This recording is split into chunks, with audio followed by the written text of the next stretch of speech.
Pledge of Allegiance.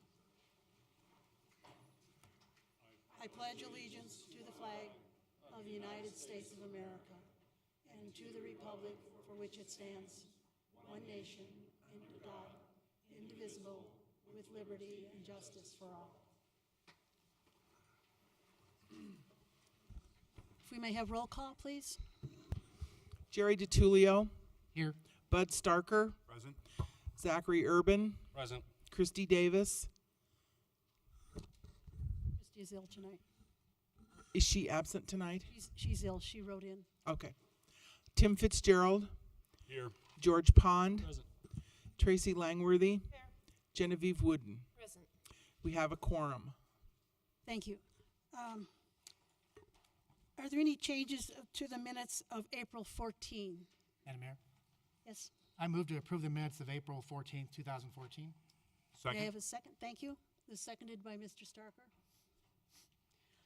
Please poll the council.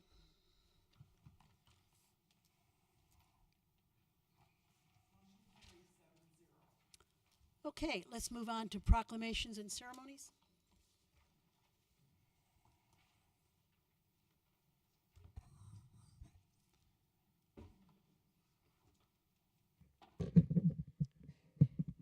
We're going to start with the Alzheimer's Association of Colorado.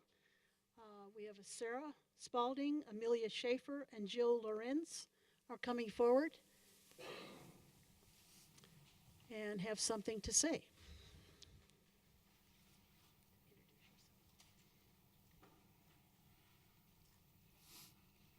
Good evening. On behalf of the Alzheimer's Association of Colorado and the 63,000 people living in the state of Colorado with Alzheimer's, we would like to recognize two phenomenal officers right here from the Wheat Ridge Police Department. So we'll ask them to come up, Officer Parsons and Officer Jasonda, and we'll tell you a little bit about them and why we're recognizing them tonight. And they can face you. Right? Their favorite thing, I can see it's their favorite thing happening here right now. The reason we wanted to recognize them tonight before all of you is because we interface with many law enforcement and first responders at the Alzheimer's Association. And when we heard the story of an incident that happened in early March, we knew that these two officers needed public recognition for their phenomenal and unparalleled compassion and care and skill in helping an elderly couple in Wheat Ridge, one who has Alzheimer's or some form of dementia, the other who is that individual's caregiver. And there were many times throughout the incident that either of these officers could have stopped and called in reinforcement, taken the individual to the hospital, but instead they were very persistent, is the first word I would use, and followed the path to ensure the safety of the individual who was wandering. And then eventually what they discovered was the safety of the individual who was the caregiver, who was in serious distress. So in our mind, they saved two lives that night, and you all can be extremely proud that these two officers are serving the Wheat Ridge community. And we were extremely proud at the Alzheimer's Association how caring, compassionate they were. It didn't come as a huge surprise, though, because we will tell you that of all the police departments we work with throughout the entire state of Colorado, actually the Wheat Ridge Police Department is the one police department that has shown the most commitment. And in fact, they were right in the midst of a 5-week training series for all of their officers. And if I'm correct, Chief, 100% of your officers were trained? And I don't think in my 12 years that I've seen any other department make that kind of commitment to mental health, Alzheimer's, dementia, and community issues for the aging population. So I am very proud of the Wheat Ridge Police Department, as we are at the Alzheimer's Association, and of these two particular officers, again, for their care, concern, and true skill and persistence in helping this couple that was in distress. So we'd like to present them with a certificate of appreciation. We'll give them a hug, too, if they'll let us. So So Officer Parsons, thank you so much.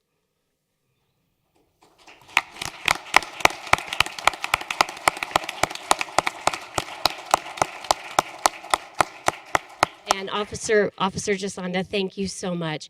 We also want to give a special recognition again to the chief for your commitment. And again, it's unparalleled throughout the state. We work with every county in the state of Colorado, and we're in every city, and we're very proud of what you've invested in, because it is an investment. And so we're very proud, and I think the council can be extremely proud of the collaboration and the community work that you're doing. And special recognition also to Jim Lawrence, who I think personally and professionally has made a real commitment to your citizens living with Alzheimer's and dementia, and the caregivers who are out there as well. So, ladies, am I missing anything? I've probably talked too long already, haven't I? Well, you know, it's good to hear good things, though, and we're so proud of you. Thank you all so much.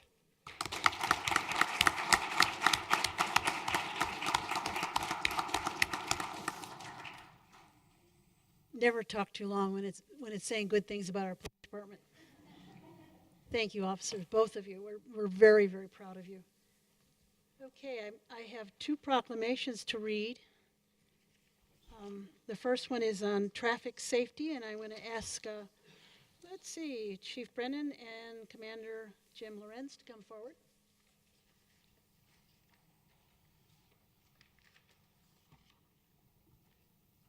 I may read this. This is Traffic Safety Month, and whereas National Traffic Safety Month was formed in partnership with the National Highway Traffic Safety Administration to support a month-long campaign during May, which asks for public to engage in traffic safety projects in their local community, and whereas in 2013 there were 1,625 traffic collisions, that was last year, resulting in 2 fatalities and 181 injuries in the city of Wheat Ridge. Whereas speeding in school zones, aggressive driving, inattentive driving, and red light running are significant problems in Wheat Ridge and throughout the United States. And whereas the city of Wheat Ridge, the elected officials of Wheat Ridge, and the Wheat Ridge Police Department are committed to reducing traffic collisions, injuries, and fatalities on our roadways. Now I, therefore, Joyce J., Mayor of the City of Wheat Ridge, Colorado, in recognition of this event, do hereby proclaim the month of May 2014 as Traffic Safety Month. Sure. In all those statistics you got, we didn't put in the fact that we had 4 bear truck rollovers on Highway 58, but our particular curve there has resulted in a focus of attention. So I just wanted the community to know that the Wheat Ridge Police Department does take traffic safety very seriously. We do have a team of officers that focuses not only on traffic safety but also crime issues that go on in the city.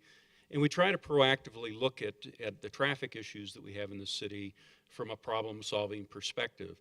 In other words, we look at the locations in the city where we have a lot of complaints or we have a lot of traffic accidents. We try to find the root causes of those, and then we take the approach of both education and enforcement to try to get drivers to drive more safely. 2 of the more recent things that we have done is both an education program around distracted driving that's been put together by Corporal John Bowman of our department. And John will be recognized by CDOT later this month as a traffic champion, as well as Officer Todd Payne, who will be recognized for his DUI enforcement. Those are 2 very distinguished officers who are going to receive traffic safety awards. And we also hope to have additional good news about Corporal Bowman's training program as it pertains to distracted driving.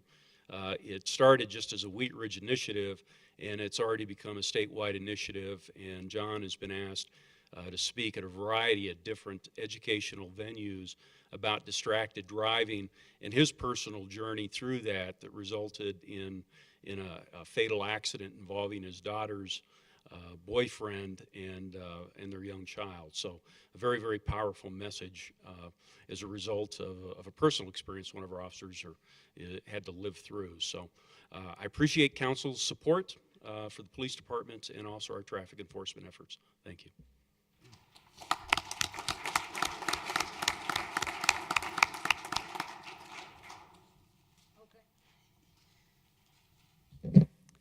Now I'm going to call on Pat Vray, Vocational Services Manager, Jeffco Mental Health. Hi, Pat. And I'm going to read a proclamation for the May being Mental Health Month. Whereas mental illness is a leading cause of disability in Colorado, and the state has the 6th highest suicide rate in the country. And whereas the lack of access to mental health services is repeatedly listed as one of the top 5 health threats around the city, and whereas mental illness and substance use disorders are treatable and recovery is possible when appropriate treatment services are available and accessible, now, therefore, I, Joyce J., Mayor of the City of Wheat Ridge, do hereby proclaim May 2014 as Mental Health Month, and a call upon all citizens, government agencies, public and private institutions, businesses, schools to recommit our communities and resources to increasing awareness and understanding of mental health, providing appropriate and accessible services for all citizens, and making mental health a priority. Pat, did you want to say something? A couple of things. I'm Pat Ray. I'm the manager of vocational services for Jefferson Center, right up at Summit Center at 38th and Pierce. So we're right in the middle of the community. We are the nonprofit mental health agency for the community of Wheat Ridge. And I have some members with me today from Summit Center. Johnny Lewis, Charlotte Harrell, and Steve Shannon all came with me to accept this proclamation. We want to thank you for issuing this proclamation and recognizing how important the mental health and wellness resources are for the community. Jefferson Center serves over 19,000 individuals in our area every year. 1 in 5 people will need some form of mental health services every year. And we just wanted to thank you. We couldn't do it without the support of the community. So we wanted to thank you again and appreciate the recognition and the support that you provide to us every year. Thank you.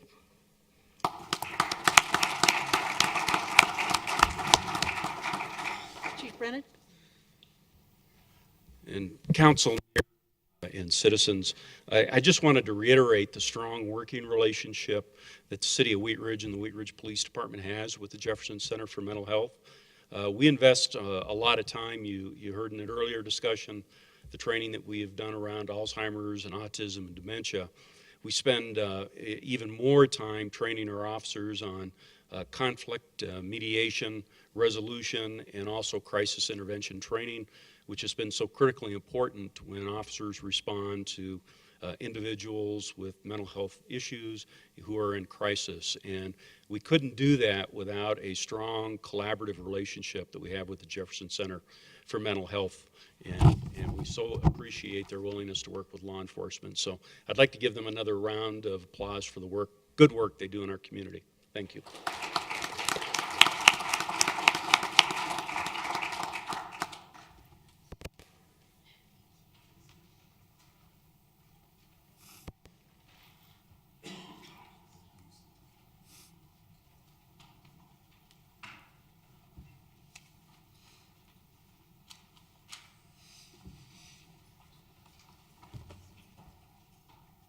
Okay, it is now time on our agenda for citizens' right to speak.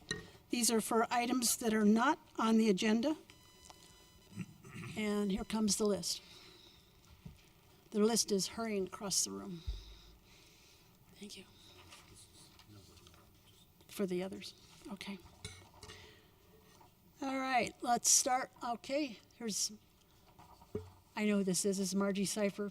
Come on forward and give your name. Spell your last name for the record and your address, please. Margie Cipher, S as in Sam, E-Y, F as in Frank, E-R.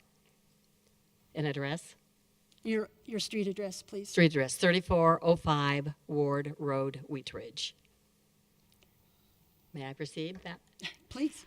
I'm here to thank City Council for entrusting us with a new event that just was held this Saturday, the new Wheat Ridge Kite Flight Festival. We are thrilled with the results. We had almost 1,000 people attend our very first event. We had city officials that came and participated, and we want to thank them. Joyce J., Patrick Goff, Bud Starker, my mind's going blank, sorry, Bud. They were all judges of our kids' kite crafting competition. And then we also had Councilperson Jen Wooden in our crafts pavilion. We put 200 kids through crafting, arts and crafts in the pavilion on Saturday. And then when they left that, they walked out, and Kim Calaminos here, and her husband Marty is known throughout the country for his chalk art, and he did one design at the south end of the Midway at Anderson Park, and it may still be there, but there was just lots of kids that created this huge area of chalk art. So special thanks to Wheat Ridge Police Department, the Wheat Ridge Fire Department, Parks and Recs has been wonderful to work with, and we plan on coming back to Anderson Park. If you'll reserve Saturday, April 25th for us, we'd like to do a second year. And our team, tonight I have with me, and if he'd just stand or wave, Donald Nash, he's our kite master. And then we are blessed to have Tracy Langworthy, Councilperson Tracy Langworthy, as our treasurer. So thank you very much. Thank you.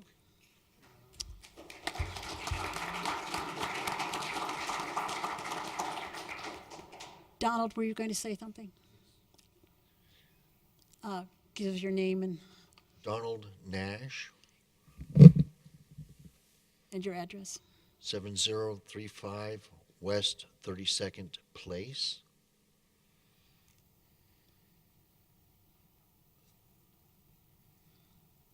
Okay. Please.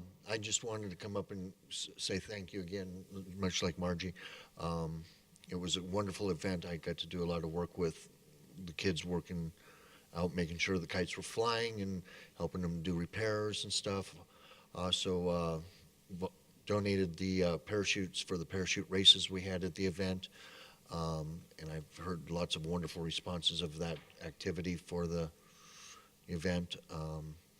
And it was all possible because of people in this room. And I'm excited to see something new and different, and for the younger people in Wheat Ridge. I've been a resident for many years now, and I've noticed that there's very little for them, and I'm really excited to be a part of that. Thank you. Thank you. I want to add two things to that. First of all, thank Teller Galleries. I know that you meant to do that, but Teller Galleries donated a lot of trophies and helped kids design and paint their kites. And number two is that if you've ever run in a parachute race with a parachute tied to your back as you're running, it's really it's a memory. Okay. Do we have additional public comment? I see we do. You didn't sign in? No need to, just everything. We've decided it's fine.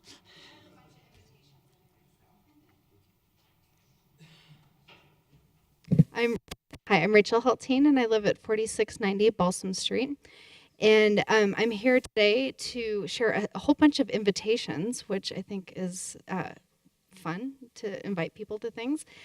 First of all, on May 6th, Live Local Active is going to restart the weekly run, and this year it's also Run Walk Club. It's going to be every Tuesday night, and it's at Right Coast Pizza, and at 6 o'clock the walkers are going to lead, and I'll be leading walkers. And then at 6:30 the runners will leave, and it's a 3-mile course, and hopefully we'll all end at about the same time, and then everyone's welcome to stay and enjoy some beer and pizza at Right Coast Pizza, and that starts May 6th. And if you're interested in keeping up with the Live Local Active events, they've got a great meetup site, so if you go to meetup.com and just search for Live Local Active, you will find us. And then the second invitation I have for everybody is that on May 7th, no, the same night, May 6th, it's a busy night, we are holding the Active Transportation Advisory Team monthly meeting, which is always the first Tuesday of the month at Colorado Plus Brewery. We meet at 6:30, and in May we're going to be holding our officer elections and adopting our charter. And this is a group that looks to create more opportunities for walking and biking in the community. And we really encourage everybody to come and share their interests in creating biking and walking opportunities, and also learn more about what the good work that Wheat Ridge is doing to sort of augment opportunities for us to be busy. And then lastly, I have a really awesome brochure to share with everybody. In February, I went to the Smart Growth Conference, and I was really excited because Wheat Ridge was really well represented. We had Sally Payne from Planning, and Mayor Joyce Jay was there. Representatives Fitzgerald, Wooden, and Davis were all there. And I wanted to just share this brochure with everybody because it's a great, just sort of snapshot of what smart growth looks like. And I was so impressed during the Smart Growth Conference at how many things they were talking about that we're actually doing here in Wheat Ridge. And Wheat Ridge in the next year has a lot of really big opportunities, from 38th Avenue to 38th and Wadsworth to 38th and Kipling. And I just really like the short points in here, and I just encourage everybody to take a look at it, and I will hand one out to every council person and the mayor. Thank you. Thank you, Rachel.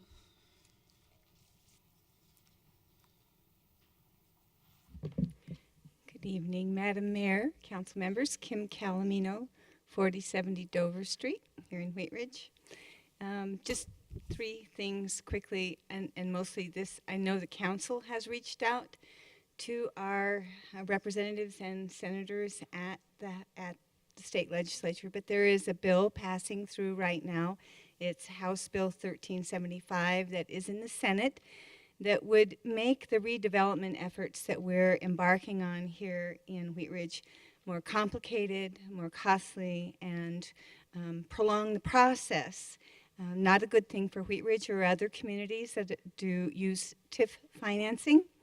I would encourage any of you to check out what House Bill 1375 means to Wheat Ridge, and if you agree that it's not a positive thing for us, causing us to share revenue with folks that the counties in particular who don't have skin in the game, don't make the investments that our council and our Urban Renewal Authority have agreed to make to encourage redevelopment here in Colorado, or here in Wheat Ridge. In fact, it impacts all cities in the state of Colorado. I would encourage you to call Senator Sherry John and urge her no vote on that. My political piece there.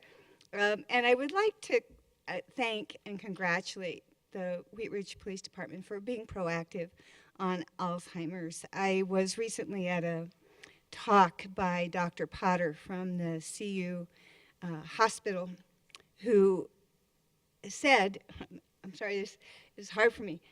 He looked at the room, much like you, and said, half of you will have Alzheimer's, and the other half of you will be the caretakers. And we're facing a wave that we need to be prepared for.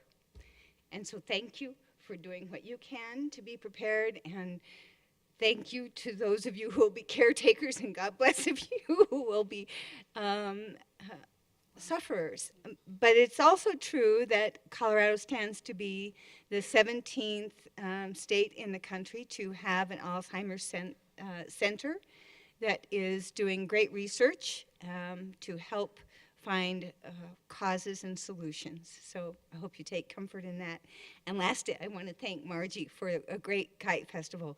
My 2 adult daughters and my husband, as you heard, had a great time down there. There was a lot of activity, a lot of fun, and a lot of chalk art, and a lot of kites. So more great things happening here in Wheat Ridge that I'm very pleased with. Thank you.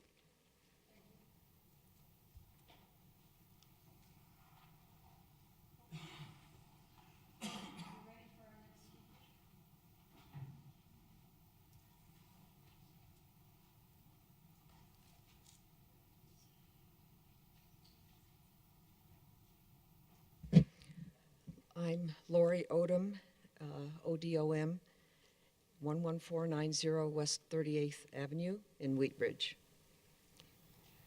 And we have some slides that, there, oh, thank you.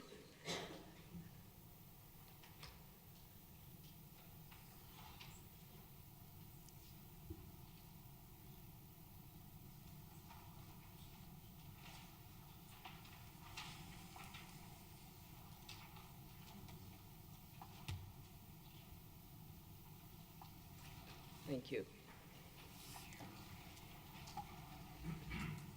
I'm a retired pediatrician and I've lived in Wheat Ridge for 38 years. I'm here as a member of the Tobacco-Free Jeffco Alliance and the Youth Breathe Easy, or BE teams, in which I'm a partner. And we'd like to update you on our tobacco prevention activities in Wheat Ridge, and we hope to start additional dialogue about what we can do to further improve our combined efforts. Our tobacco-free work complements the city's impressive progress in becoming an even healthier place to live and attracting young families and other new residents. As you know, the city has invested in wonderful amenities to provide a variety of activities for people of all ages, as exemplified in this slide. And we've been talking about the Kite Flight Festival. In the lower right-hand corner is a picture of that very successful event from this past weekend. Discovery Park has particularly become a place of activity for young families and teens. It has a great playground and skate park and other amenities, and parents love coming here with their young children. We were hopeful because of the new smoke-free parks and recreation areas rule that was passed last year by the Wheat Ridge City Council, that when we convened for our 4th annual cigarette butt pickup earlier this month on Earth Day, we wouldn't find many cigarette butts to pick up. Unfortunately, however, we did find cigarette butts throughout this wonderful park. I participated with our high school Breathe Easy teams, and I personally picked up nearly 80 cigarette butts right around these beautiful plaques that honor the mayor's public art campaigns from 2008 to 2011. And here's a photo of some of the Breathe Easy team participants during this 4th annual cigarette butt pickup. We spent about 45 minutes at Crown Hill and Discovery Parks and collected a total of 2,920 cigarette butts. About 1,200 of those came from Discovery Park. There are 3 signs in Discovery Park that say smoke-free parks and open space in support of the rule that was passed by the council last year, but these signs don't seem to be deterring individuals from smoking. Moreover, it appears to be mainly teens and especially students from Wheat Ridge High School that come to this beautiful park and smoke, just the age group that can be harmed the most by smoking.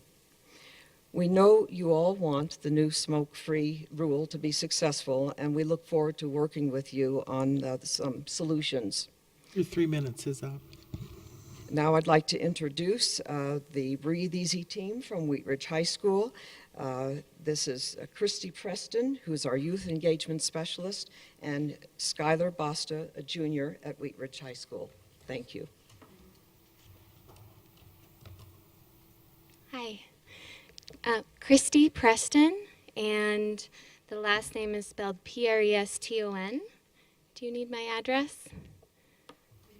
Okay, 645 Parfett Street, Lakewood, Colorado, 80215. So I'm the Youth Engagement Coordinator for the Tobacco Prevention Initiative, and I have the fortune of working with wonderful Breathe Easy advocates who have done a lot of work around tobacco prevention in their schools and communities. And recently, well, some of the work that we do involves educational outreach. We do assessments of tobacco-related issues in the retail environment, cigarette butt pickups to raise awareness about how tobacco impacts the environment, and also tobacco-free schools policy compliance checklists. And this is a photo of the Breathe Easy team. Could you step a little closer to the microphone? Yes. Okay, so recently we have worked on a project called Sweet, Cheap, and Deadly. And this project was intended to raise awareness about how the tobacco industry is using flavors and cheap prices to target youth in Jefferson County. And so what we did was we went around to local gas stations and convenience stores and took photographs of cheap and flavored products. And then we did some educational outreach in the community.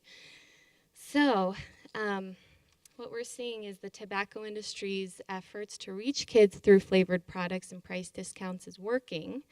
New CDC data says that the number of youth who have tried e-cigarettes almost doubled among students between 2011 and 2012 in high school. Also, hookah use among high school students rose 30%, and 40% of middle and high school students who smoke use either flavored cigars or menthol cigarettes. This is a photo of e-juice, which is used in refillable e-cigarette cartridges. And as you can see, it comes in a variety of different youth-friendly flavors, and the packaging is very colorful and attractive. Some of the flavors that are concerning are cotton candy, caramel, cheesecake, things that youth are attracted to. These e-cigarette e-juices also are poisonous if someone drinks them or if they spill on their skin. So we're seeing this in Jefferson County, but it's also a problem across the state and the country as a whole. Students are finding ways to secretly smoke e-cigarettes, hookah pens, and marijuana in class, and these are confiscated vaporizers from Jefferson County high schools.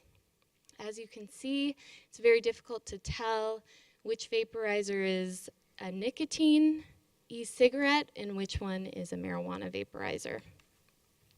So I'd now like to introduce you to Skylar Basta, who's been a wonderful advocate on our Wheat Ridge High School B team. She's a junior, and she's going to talk a little bit more about our Sweet, Cheap, and Deadly project. Thank you.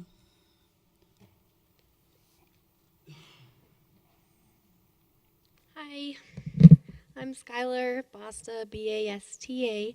I do not live in Wheat Ridge, but I do go to Wheat Ridge High School, so I came here. So basically, Chrissy said Sweet, Cheap, and Deadly, and this is a picture that we took actually right next to my school, a couple blocks away, and this is not behind the counter. So this is kind of in front of the kid's face, easy to reach. You know, if a little kid looks up, he's going to be like, hey, Dad, I like grape, you know, kind of like that. And so it's not an accident. The tobacco company is doing this fully on purpose to get the next generation started up on tobacco.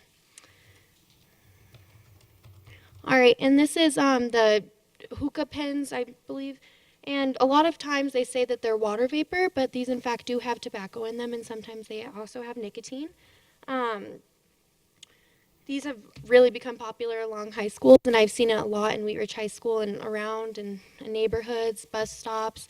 Pretty much they're kind of everywhere because kids hide them in their sweatshirts, and they're really easy to just wave around so the teacher doesn't look when they turn away, you know.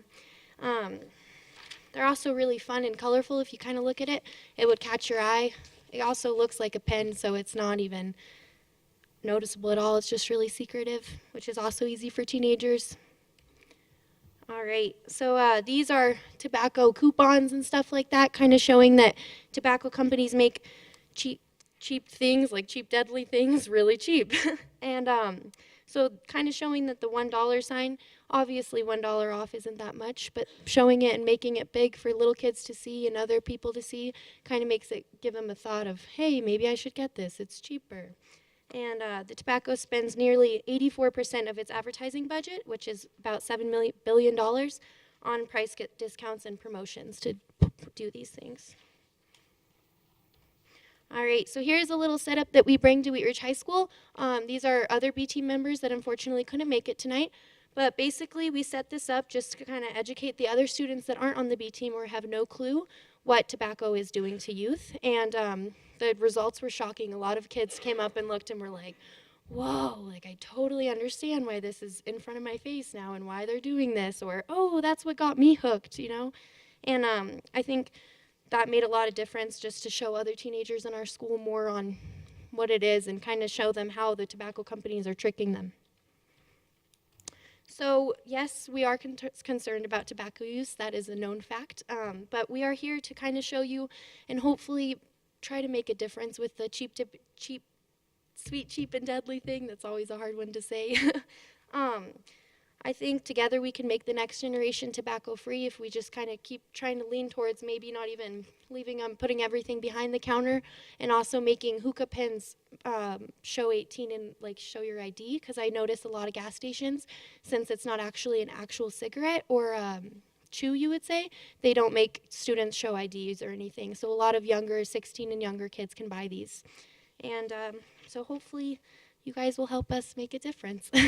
Thank you. Thank you very much.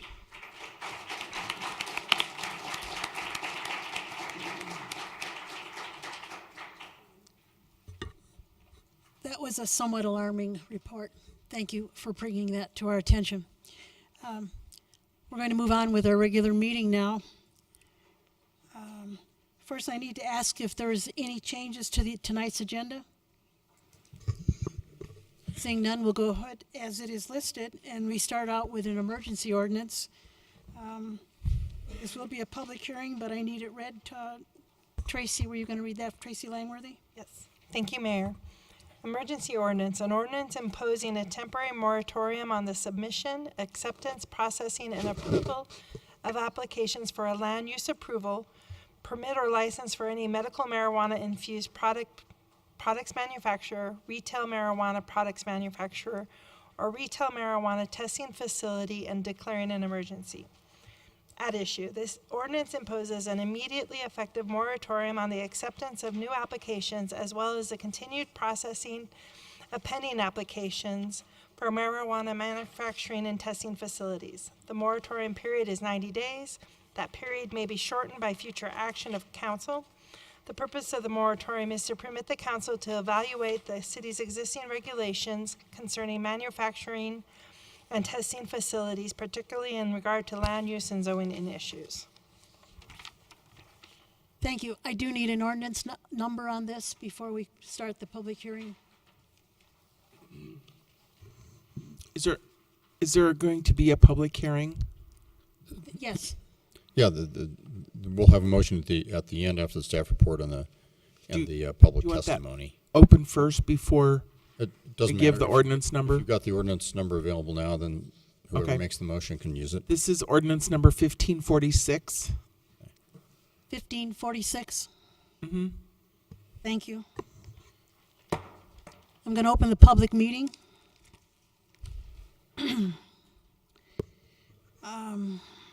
Do I have any staff reports on this? Thank you, Madam Mayor. On the staff report, and I recognize the council's pretty familiar with not only the city's medical marijuana and retail marijuana ordinances, but also the text of the concept for this emergency ordinance. But for more the benefit of the public that is here to testify, let me make a couple of points. As was noted, the ordinance can only, emergency ordinances in the city by charter can only be effective for 90 days, and they can't be extended by another emergency ordinance. It's fairly common for cities to use moratorium ordinances to basically freeze in place any applications, not take new applications for a given land use activity while the city is trying to figure out what regulations it ought to have. And the city actually did that when prior to the city adopting medical marijuana and retail marijuana regulations that are in place now already. The city had moratorium ordinances preventing the filing of applications so the city could get its regulatory program in place before the applications came in. That was done with respect to both medical marijuana and retail marijuana. So those ordinances are in place. They do a number of things and they don't do a couple of things, which is why the council suggested that they would like to at least consider a moratorium ordinance on the things that the present scheme doesn't do. The present scheme does regulate the location of medical marijuana centers and retail centers, both on the medical side and the retail side, and imposes spacing limitations of 1,000 feet from schools, childcare facilities, alcohol and drug facilities, higher ed campuses, plus marijuana centers and retail stores can't be within 3/4 of a mile of one another. And the map, I think, that the city manager passed out shows you the existing locations. I think there's one pending application for a location, and shows those spacing requirements. What the existing code does not do, however, is impose these kinds of spacing requirements on 2 of the 4 kinds of retail licenses that you can have, and the 2 that are not governed by spacing requirements, although they're certainly governed, you still have to get a license, but there's no spacing requirement imposed on testing facilities and product manufacturing facilities. So these spacing requirements we're talking about are not a feature and not imposed on those particular kinds of, they're considered retail facilities, but obviously you don't have the public attending these kind of facilities, but nevertheless they are a part of the retail industry, the retail marijuana industry, if you want to describe it in that way. So what the moratorium ordinance does is imposes, if the council adopts it, a 90-day moratorium on those kinds of applications, and further directs the staff, primarily planning department staff, to do research and determine what regulations, if any, to recommend to the council, and to bring those back, obviously, before the expiration of the 90 days. And again, if the ordinance were passed, staff would do that and would bring additional regulations, probably additional spacing regulations, no surprise there, for the council's consideration. And that's a thumbnail sketch of what this ordinance does. I'm happy to answer any questions prior to the public hearing. As was mentioned, the emergency ordinance charter provision does not require a public hearing. In fact, it's clear that it's not required, and emergency ordinances can be adopted by a majority of council members present as well. Again, they're only effective for 90 days, but it has been the city's practice, and I highly encourage it to take public testimony and take all the kind of usual testimony that you would take when you're conducting a public hearing. Thank you. Will anybody else be speaking to this matter? I think there's a number of people signed up. If you would, I'm going to do a swearing in. If you will all rise that plan to speak, and thank you. Let me ask, do you swear or affirm to tell the whole truth as you understand it? If so, answer I do. Okay, please line up then to speak. And once again, we'll need your name and your address. Please spell your last name for the clerk.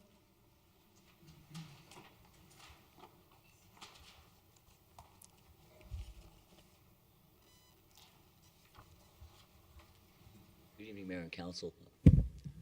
My name's Steve Hodgdon, and my family owns a strip center called Independence Square at the corner of 50th and Kipling. And I wanted to ask the board, the council, to not pass this moratorium because of the significant financial impact that it will have upon my family and the center. My family bought the center in December of 2006. When subsequently there was a real estate bubble, and the center lost half of its value. And the center to date has not recovered. When we bought the center, it was a dilapidated, worn out, tired, nearly half vacant center. We have invested a significant amount of money to rehabilitate. I want to congratulate the board on the project they're doing on 38th. I've been doing my own redevelopment project since 2006 on 50th. And I understand believe me, I understand the hard work that it takes to do that. We have improved the tenancy in that neighborhood. We've made a viable community center that houses veterinarians and a stockbroker and an insurance broker and 3 restaurants and hairdressers and people that live and work in Wheat Ridge. Even though the center has lost money every year, I have rejected check cashing sites, secondhand stores, pawn shops, tattoo parlors, and liquor stores. That's not the kind of project that I've been trying to build there. I'm trying to build a community center that is a place that my family can be proud of. We have had space in that property that has been vacant since the day I bought it. It's moribund and requires more money to rehabilitate than we can afford. We have entered into a lease agreement with an operator of what's called a MIP that will have no public face at all. There is no signage, there is no sales, there is nothing other than light industrial use in the making of a marijuana-infused product. The center, that business will employ, I understand, up to 20 people, and will allow my family to maintain this asset and take that money from this rent and finish this project and make that corner of 50th and Kipling rival the work that you're doing at 38th. Thank you. Thank you.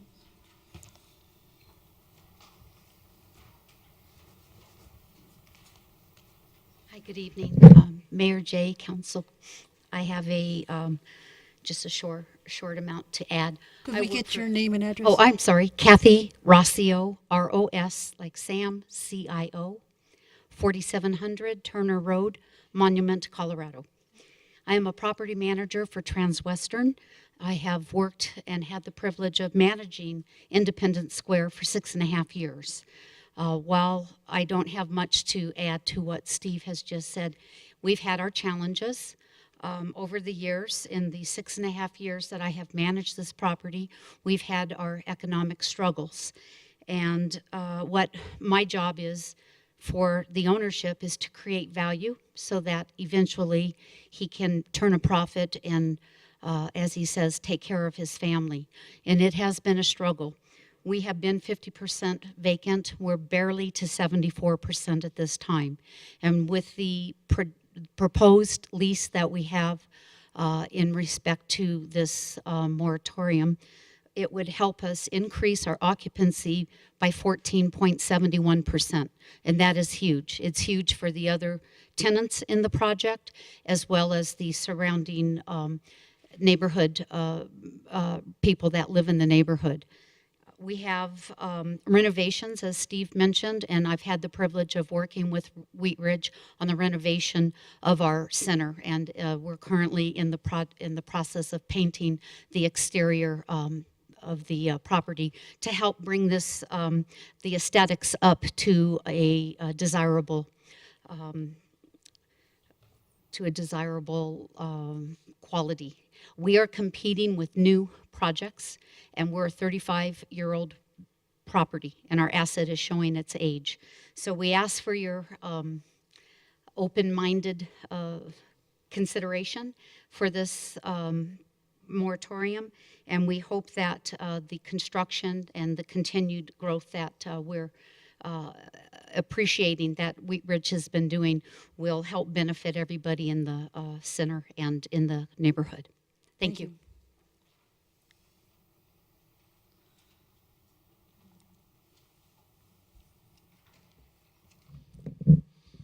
Hi, my name is John Cooper, C-O-O-P-E-R. I live at 6901 Lee Street in Arvada. I'm actually the tenant that Steve has referenced. I'm the president of that company and recently signed a 5-year lease and had recently actually submitted an application for the MIP at that location. I wanted to come to speak to you today just so you have an idea of the type of company that would actually be going into that space. My background is I've been in business strategy most of my life. I've started 2 tech companies. My partner is one of the top video game creators of all time. We got excited about the idea of creating incredible products that would be reliable, that would be safe, that would be just great for everyone, especially on the medical side of things. We decided because of this, the type of extraction that we would be doing is called CO2 extraction. This is a very safe extraction. If you've heard of those environmental cleaning type of companies, like dry cleaners, it's basically the same process that we're going to be using to actually create our products. Because of that, we're not going to have any retail. There's not going to be a front to this, front to the building.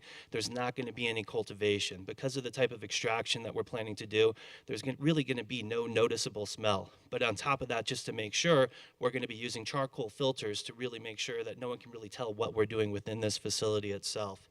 We're going to be complying with all of the security regulations laid down by the state, but on top of it, because we're very concerned about making sure that security to us is extremely paramount, we're going to have additional security doors, additional security not even required by the state to make sure that this is going to basically be really mini fortress is the best way of actually thinking about it.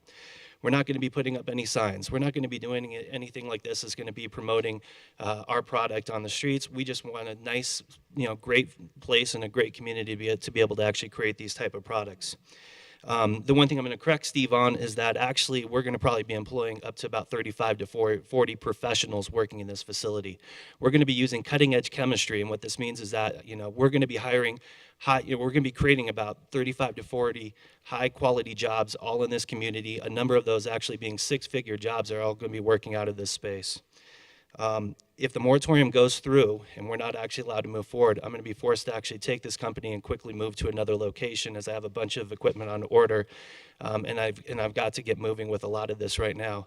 Our ideal situation is that we can show you that we can be a model company for this community and be able to just be model citizens. Thank you for your time. Thank you. Next speaker. Thank you, Council. My name is Jennifer Shepard, S-H-E-P-H-E-R-D, and I live on 7 Twilight Drive. And I want to thank you for bringing up the emergency moratorium. I am a parent in the community, and I'm also a healthcare professional, and I'm just very concerned about where the marijuana industry is going, in our community and throughout Colorado. It was a wonderful presentation by Be Healthy, or the Wheat Ridge community, and it just broke my heart as I listened to that presentation and how I see so many similarities of where the marijuana industry is going. So I know it's a challenge. I know these business owners, they're great business owners. They're trying to be as respectful as possible. However, again, I'm concerned about how the health of our community and the health of our children, and how this impact is going to look over the next 5 to 10 years. How marijuana is showing up in our schools. And again, the more marijuana we bring into our community, and the more it's glamorized, the more it's really just shown to be not a big deal and commonplace, the harder it is going to be for parents and educators to educate our kids, to help them make smart choices and smart decisions about marijuana. So again, my kids are little, and I don't have those conversations yet, but I just fear where things are going. And back to the health of a community, we can't put a price on that. What is the value? There is no immediate monetary value of our community and the health of our community, but long-term, the impacts, how is that going to impact our schools? Kids staying in school, kids getting in trouble, needing resources, perhaps the mental health services. Again, we don't know because it is uncharted territory, but again, where is the industry going? I think it's very important as we make decisions regarding boundaries, regarding the freestanding infused products, just to really take in understanding of marijuana from both sides, from the economic point of view, but also from the organizations who are really putting out the research, the statistics, and really see both sides of the picture, so that we can make good decisions and really put our community and our kids first. I am thrilled that our Vision 2025 for a healthy, vital, healthy Wheat Ridge, bringing families in, and I really want to see us really put that as a priority over perhaps the income that might come in from marijuana sales. And then finally, just back to the boundaries, that is wonderful that we have so many parks in Wheat Ridge. That's why so many people come out here. We love our parks. And I know that's a concern as far as, do we add parks to the boundaries? because then we might not be able to have the marijuana industries. So, but again, back to putting that health of our community, the message that we want to send out to our kids, you know, as our kids are at the parks and playgrounds, do we want that to be right in front of them and have that just to be so commonplace? So just, again, thank you for taking the time. Please take the time to do the research on both sides, and I appreciate your time and looking out for our community. Thank you. Thank you. Next speaker. Thank you, Mayor Jay and council members. My name is Kevin Marchito, M-A-R-C-H-I-T-T-O. I live at 15403 West 51st Place in Golden. I operate a business. I'm president and CEO of Rocky Mountain Biosystems, a biotechnology company in Wheat Ridge at 3930 Youngfield Street. We study things like cancer, chronic pain, and incontinence. We've received about $4 million in NIH grants over the last 6 or 7 years, and all at while at the Wheat Ridge location for the past 8 years.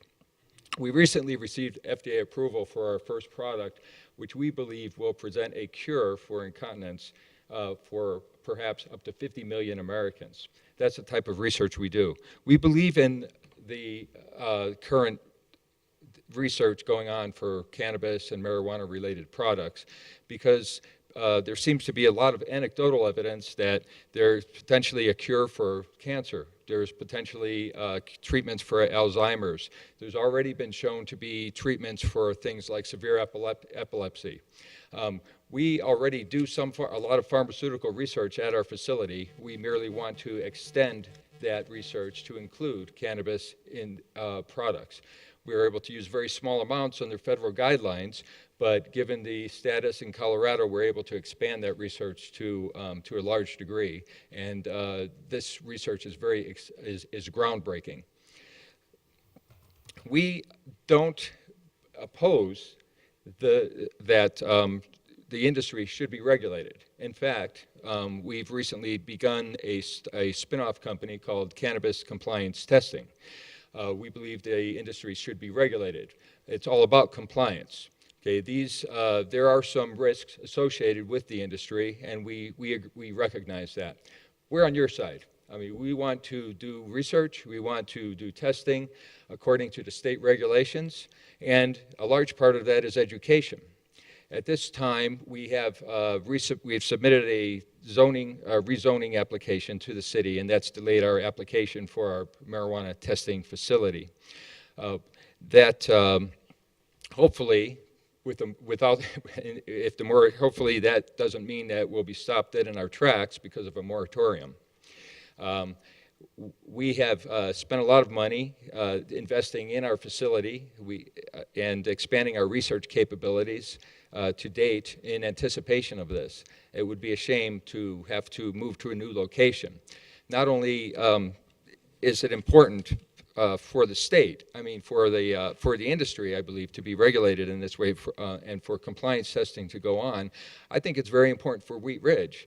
Wheat Ridge has the opportunity with a testing facility like this to set the standard for the state, to set the standard perhaps for the nation as we go forward. We've been doing research. I personally have been doing medical research for 40 years as an analytical chemist, a biochemist, and a microbiologist. The problems that we look at with marijuana cultivation, pesticides, microbes, contaminants, things that make the product potentially unsafe are the exact things that we're looking to remedy and to test and make sure that everybody in the state is compliant with the rules that have been set in place. So just to finish, we would prefer not to have a moratorium in place, at least exclude the testing laboratories, because again, I believe that we're trying to help and make this industry a lot safer for everyone. Thank you. Thank you.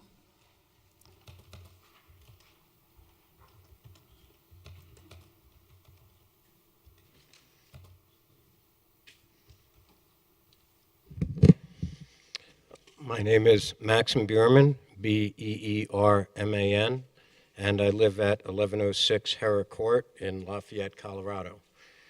I'm here to represent my company, Two Jews Limited Liability Corporation. We are going to be manufacturing high-quality marijuana-infused products. We do our own internal testing, and we're going to also use labs to keep track of our ability to test product internally. But one of the things that we bring to the table is the fact that we do have a lot of experience in chemistry, in process engineering, and in quality engineering. Currently, quality is a fairly large problem in the industry because of the fact that the regulations are still being developed, and that a lot of the people who had entered the industry early didn't necessarily have the quality engineering, the process engineering, and the intensive chemistry talent in order to get the industry started. I bring about 30 years of this type of talent to the table, along with a fair amount of business experience, an MBA, and a strong desire to run my own business. In addition to solving the quality problem, one of the other problems that Two Jews will solve is the waste problem. That Two Jews has an extremely efficient extraction process where the end product that comes off our production line has less THC or active cannabinoids in it than normal rope does, or various other products that are just occur around the home. So we, as this industry grows, we believe the waste problem that's caused by the various stalk and fan leaf and parts that can't be sold to people will become a bigger problem, and it will be more of a benefit to us. We will be employing a broad range of talent, from high school operators to run our various packaging equipment, to associate level technicians to be working in our laboratories, all the way up to PhD level chemists. One of the charters of our company will also, excuse me, be to understand the biochemistry behind how the marijuana components affect the individual. We're very interested in understanding that, and I agree with the people who spoke before me that there's a tremendous amount of misinformation in this particular area and a lot of study that needs to be done. Wheat Ridge is appealing to me because it is convenient to a number of growers and retailers that are in Denver or in Boulder and the surrounding areas. It's a central location. It's relatively close to the town I live in of Lafayette.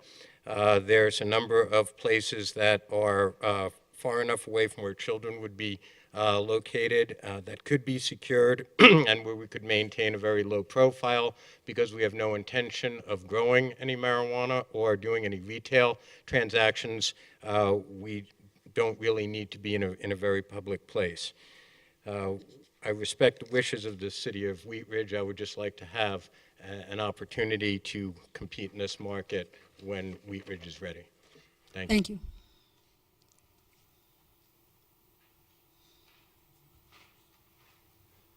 Hello, my name is Nick Dice. I'm a local business owner here in Wheat Ridge, Medical MJ Supply. I have 2 stores. Could we got your name. Could you spell your last name as well as give us an address? I'm sorry, DICE, and the address of, you want personal or the store? Your personal address. 1240 East 2nd Street, Loveland, Colorado, 80537. Basically, I want to start and just hoping that with the moratorium that you would possibly consider processing the existing applications, or the existing centers or here in town can hopefully move forward during this process. With rec and other aspects of this industry growing as fast as they are, trying to keep up has been a very big battle. With my situation here, I have a store here in town, and the landlord has a couple buildings in the same property line right next door, and my hopes is to be able to put a MIP right there. May I ask the location of your store? 4800 Lamar Avenue.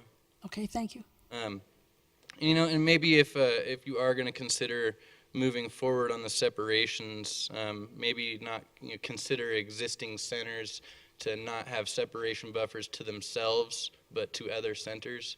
That way I could have a MIP on the property as long as it was still separated from, the 3/4 or the 1/3 of a mile. I would hope that maybe you guys would consider not doing any of this and just going with the existing ordinance, but if not, at least maybe give that consideration to the existing centers. Kind of trying to keep up here with the continuous grows and not being able to do any off-site facilities in the city it's making it really hard to grow. I mean, I'm just, with the continuation laws, I've already had to get grows in other cities. I would hate to have to try and do that with my MIPS now too. And I would hope that maybe down the line you guys would consider something with the continuation law so we can do off-site grows in city limits as well. That's pretty much all I really have to say on the matter. Okay, Thanks you. a lot, guys.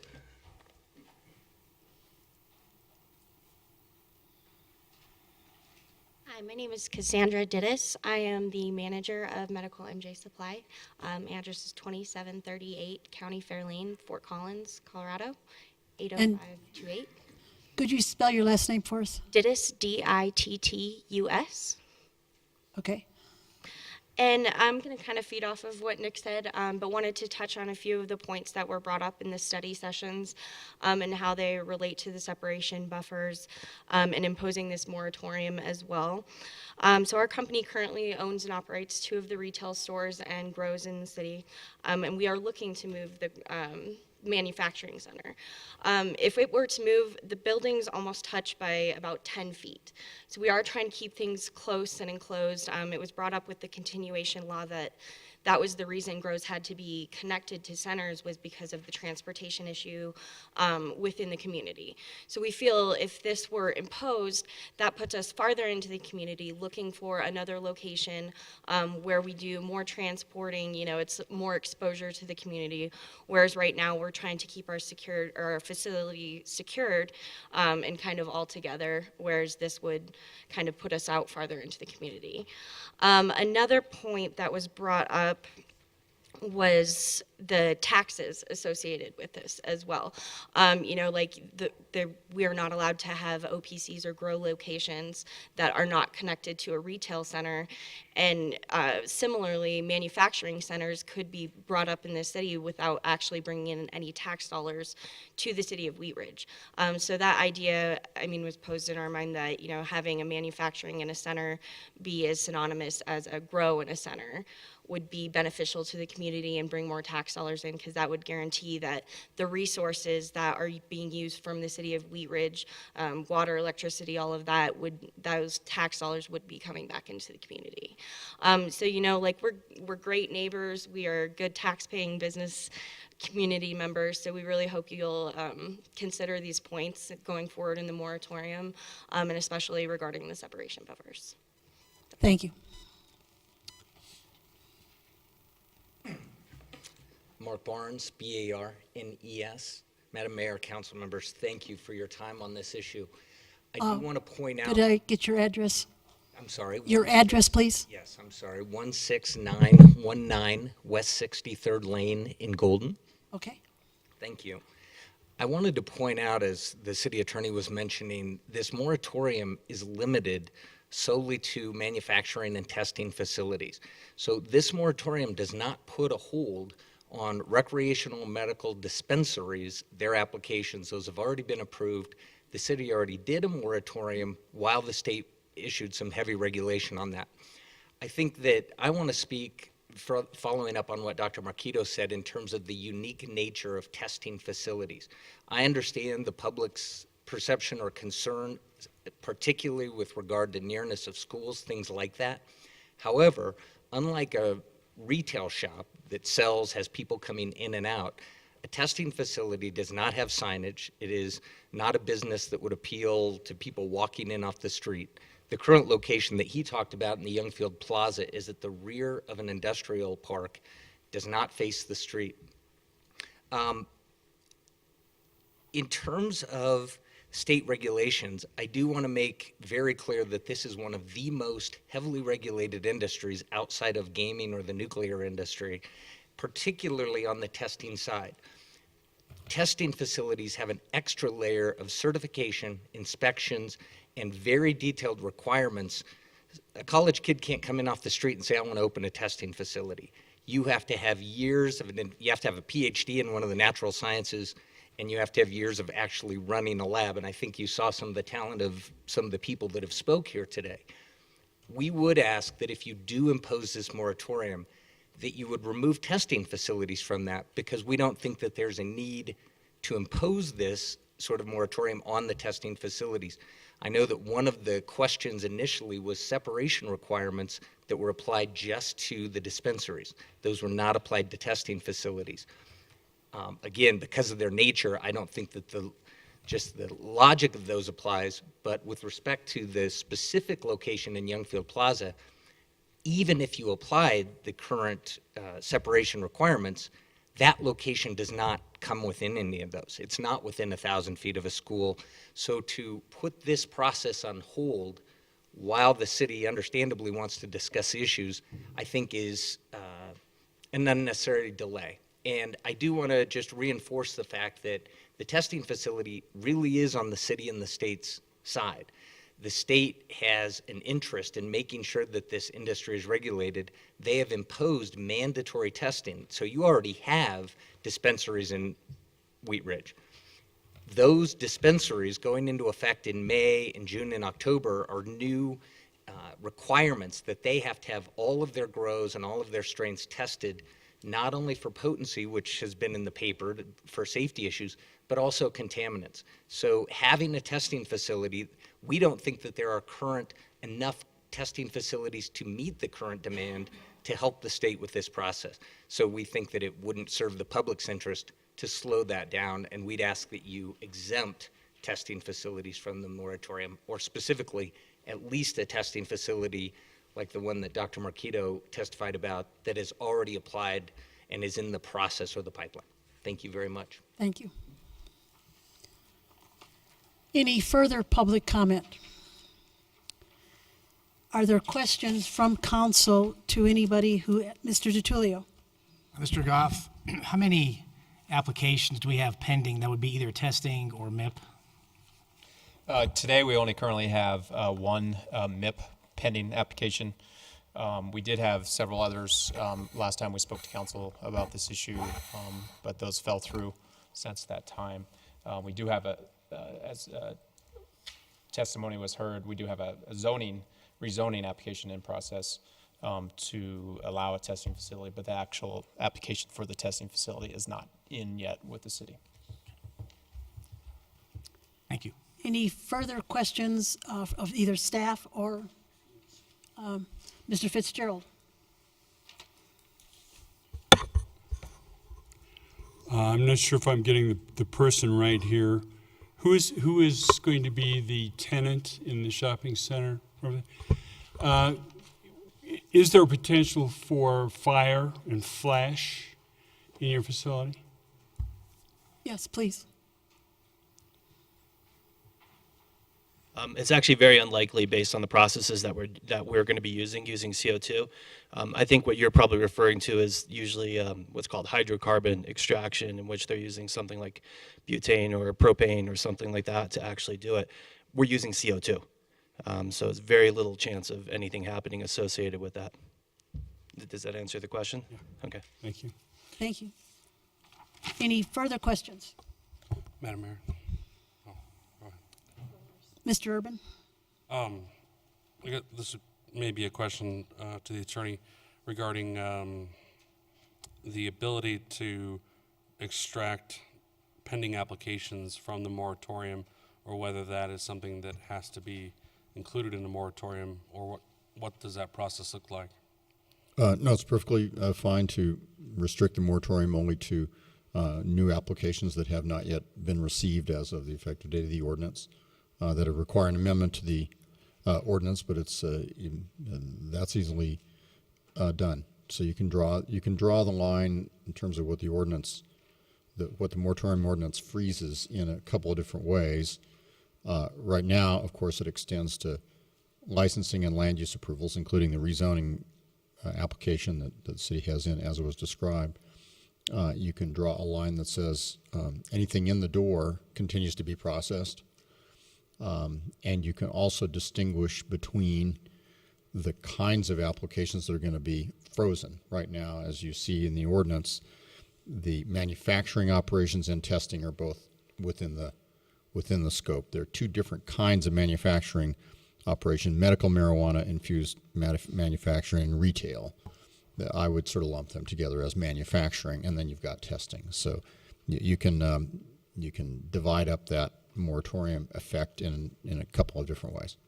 And my next question is related to the initial spacing requirements. Why wasn't testing or MIP included in those spacing requirements? It's a good question. I'm not sure I can answer that. Maybe Mr. Johnson can.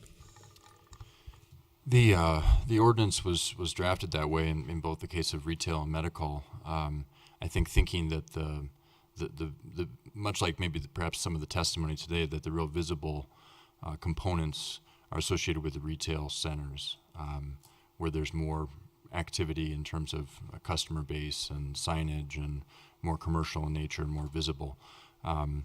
So it was certainly disclosed during the public hearing process for both the adoption of the retail and the medical marijuana that there was a distinction, that we were going to treat the centers differently than the MIPS, the testing facilities. So that's the brief history. Okay. And then my understanding, and maybe help me walk through this, regarding the continuation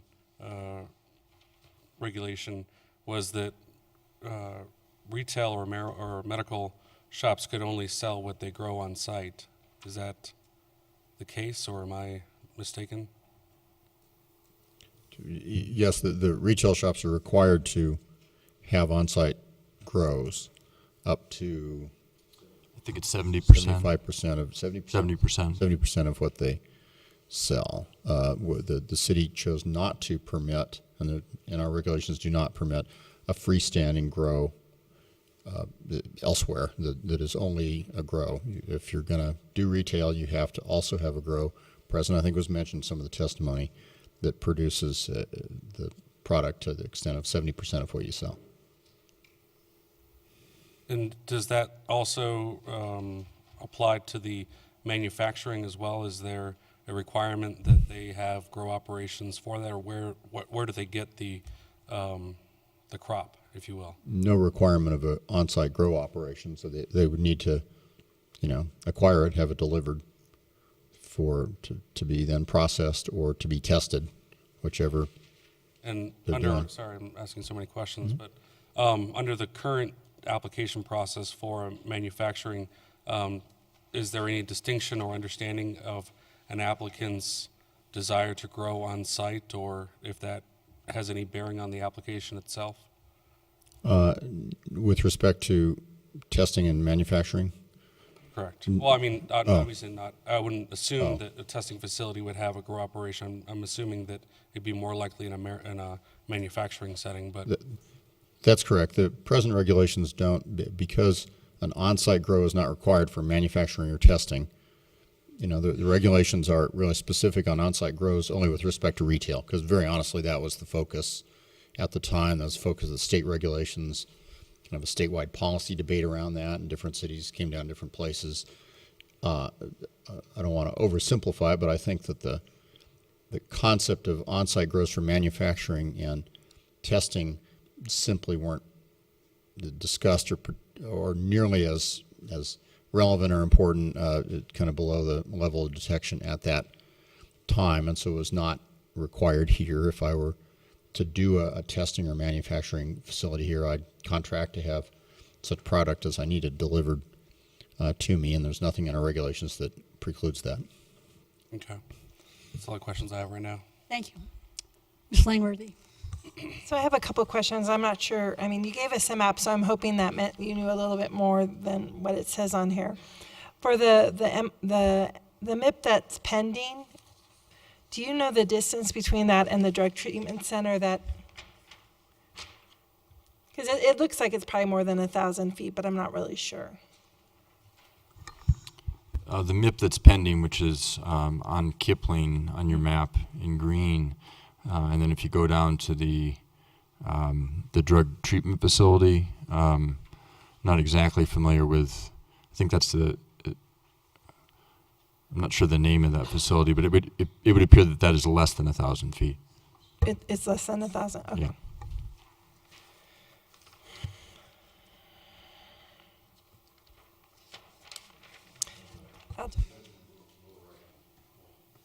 Legend lower right-hand corner of the map shows you altogether sort of a scale, and looks like something in between half and 3/4 of an inch is 1,320 feet.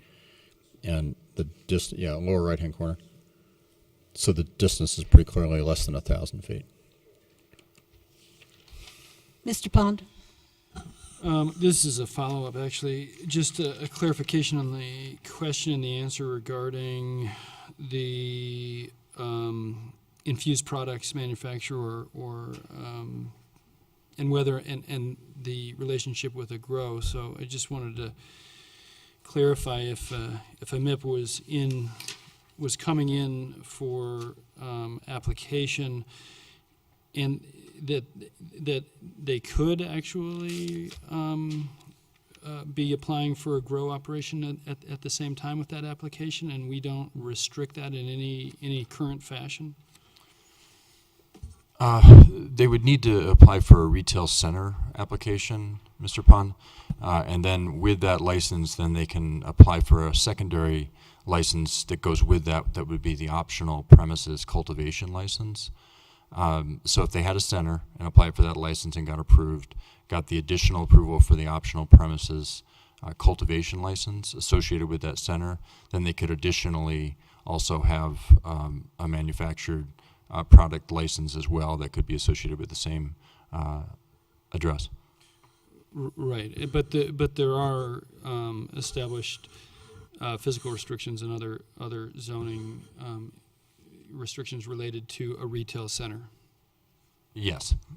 Location restrictions would be, generally speaking, that they're only allowed in the C1 and the IE zone districts. And then, of course, the separation requirements that have been discussed. Mr. Starker? Thank you. Mr. Johnstone, do we have, these, I assume, are all sort of change of use from the prior use that either a retail or a testing laboratory, perhaps not a testing laboratory, but a medical infused products would be a different use than the use that was there prior? And would that drive different building department regulations? And can you speak a little bit about that? I can, and I think oftentimes it probably would be a change in use from what was there previously, but not necessarily.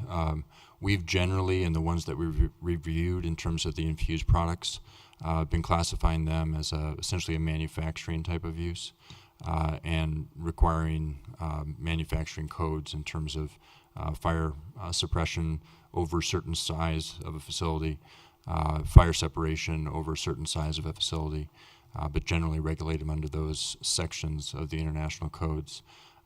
Again, in a generalized manner, we've also been looking at the cooking facilities, and I don't profess to be an expert, but generally that's like a commercial kitchen, so that process is treated with ventilation requirements similar to a commercial kitchen, hood requirements, fire suppression in certain cases associated with that cooking facility as well. And I assume that at least part of the MIP products that are produced are ingested orally, and do you know whether the county health department takes an interest in this, and do they provide any oversight? I don't have an answer to that question. I know obviously the state has taken a very active role in this industry, so it could, speaking speculatively, trump that county health role, but I don't know. Thank you. Mr. Urban again. Thank you. So currently we have processed and approved applications for manufacturing and testing. Is that true? Not testing. Not testing. The only testing is the one that's proposed. That was there was testimony this evening. Okay, and then I'm sorry. I think I hear a voice. We do have one other testing facility. So we off of Ward Road. So what we're considering is the moratorium on additional operations above and beyond what's currently already been approved. And let me see what was the current ones that are approved. Those are under this retail center license, and this is a sub-license that's been approved or some way. You mentioned some kind of primary retail center license, and then the ones that have been approved, are they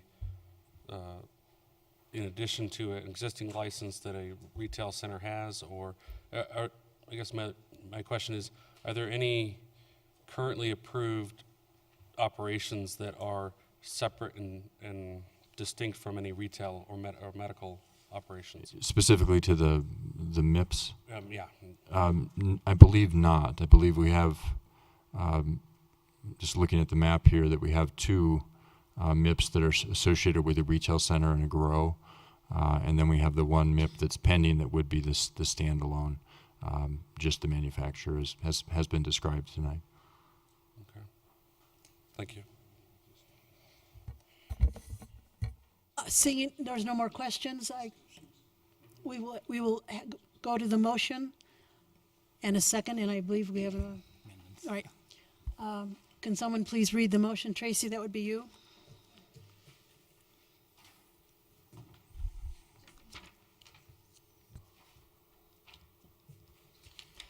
I move to approve the emergency ordinance imposing a temporary moratorium on the submission, acceptance, processing, and approval of applications for a land use approval, permit or license for any medical marijuana infused products, manufacturer, retail marijuana products manufacturer, or retail marijuana testing facility, and declaring an emergency, order it published, and that it take effect immediately. Do I have a second?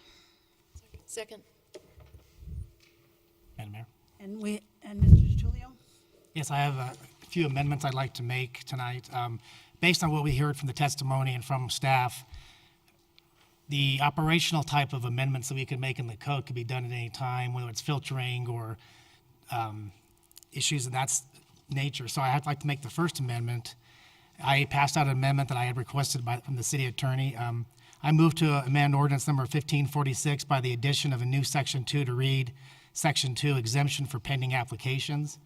This ordinance shall not apply to the processing and final action by the city upon any application for a city land use approval, permit or license for any marijuana-infused products manufacturer or retail marijuana testing facility, which application has been received by the city prior to 5 p.m. on April 28th, 2014. Such application shall be processed and acted upon pursuant to city regulations in effect as the effective date of this ordinance. Renumber remaining sections of the ordinance. And do I have a second on the amendment? I'll second that. Mr. Urban has seconded the amendment. Can we take a vote now on? We have discussion. Oh, I'm sorry. Of course, we have to have discussion on the amendment.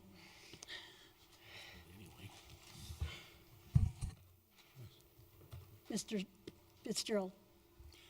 I would be in favor of this amendment, although I have to say I'm against this entire thing here. But I would say that there is no proven emergency here at all, and we have facilities that are coming to us that are going to hire employees within the city. I see absolutely no reason for any of this. So I would vote with Mr. DiTullio's motion. Additional discussion on the amendment. Please poll the council. This is your voting on the amendment. Oh, all right. Okay.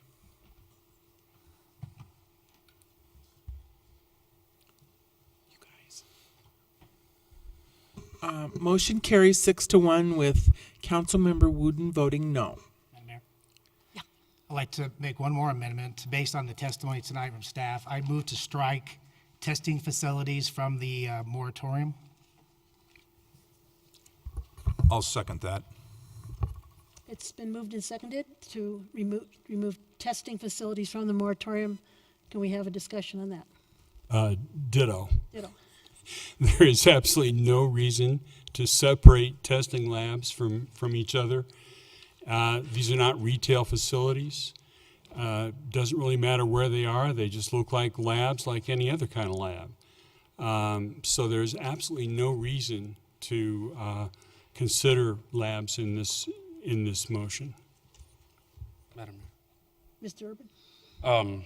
I would be in favor of excluding testing facilities from this moratorium, but I wouldn't want that to escape our grasp from studying this and understanding their operations better, just in the same way that we provided a lot of attention and effort to focus on what does medical and retail marijuana bring to the community. So I want to make sure that we, by excluding them from this type of moratorium, we're not excluding the opportunity to understand better what their operations look like, and as well the security issues and all the other things that impact operations like this. And the other thing is, given the amount of effort at the State House over the past few months around this issue of testing marijuana products, I think it's somewhat of a consumer safety issue to make sure that any type of product sold has some kind of quality assurance. And I think, as was mentioned in the testimony, that testing facilities help in the regulation of this industry. So I appreciate the value that these testing facilities bring to the table, but I would like to make sure that we provide them with a fair amount of resources to understand better how these operations work and make sure that they're not impacting the community unjustly with regard to air filtration requirements and those types of things, which any lab, I would suspect, would have. So I would be in favor of excluding them from this ordinance.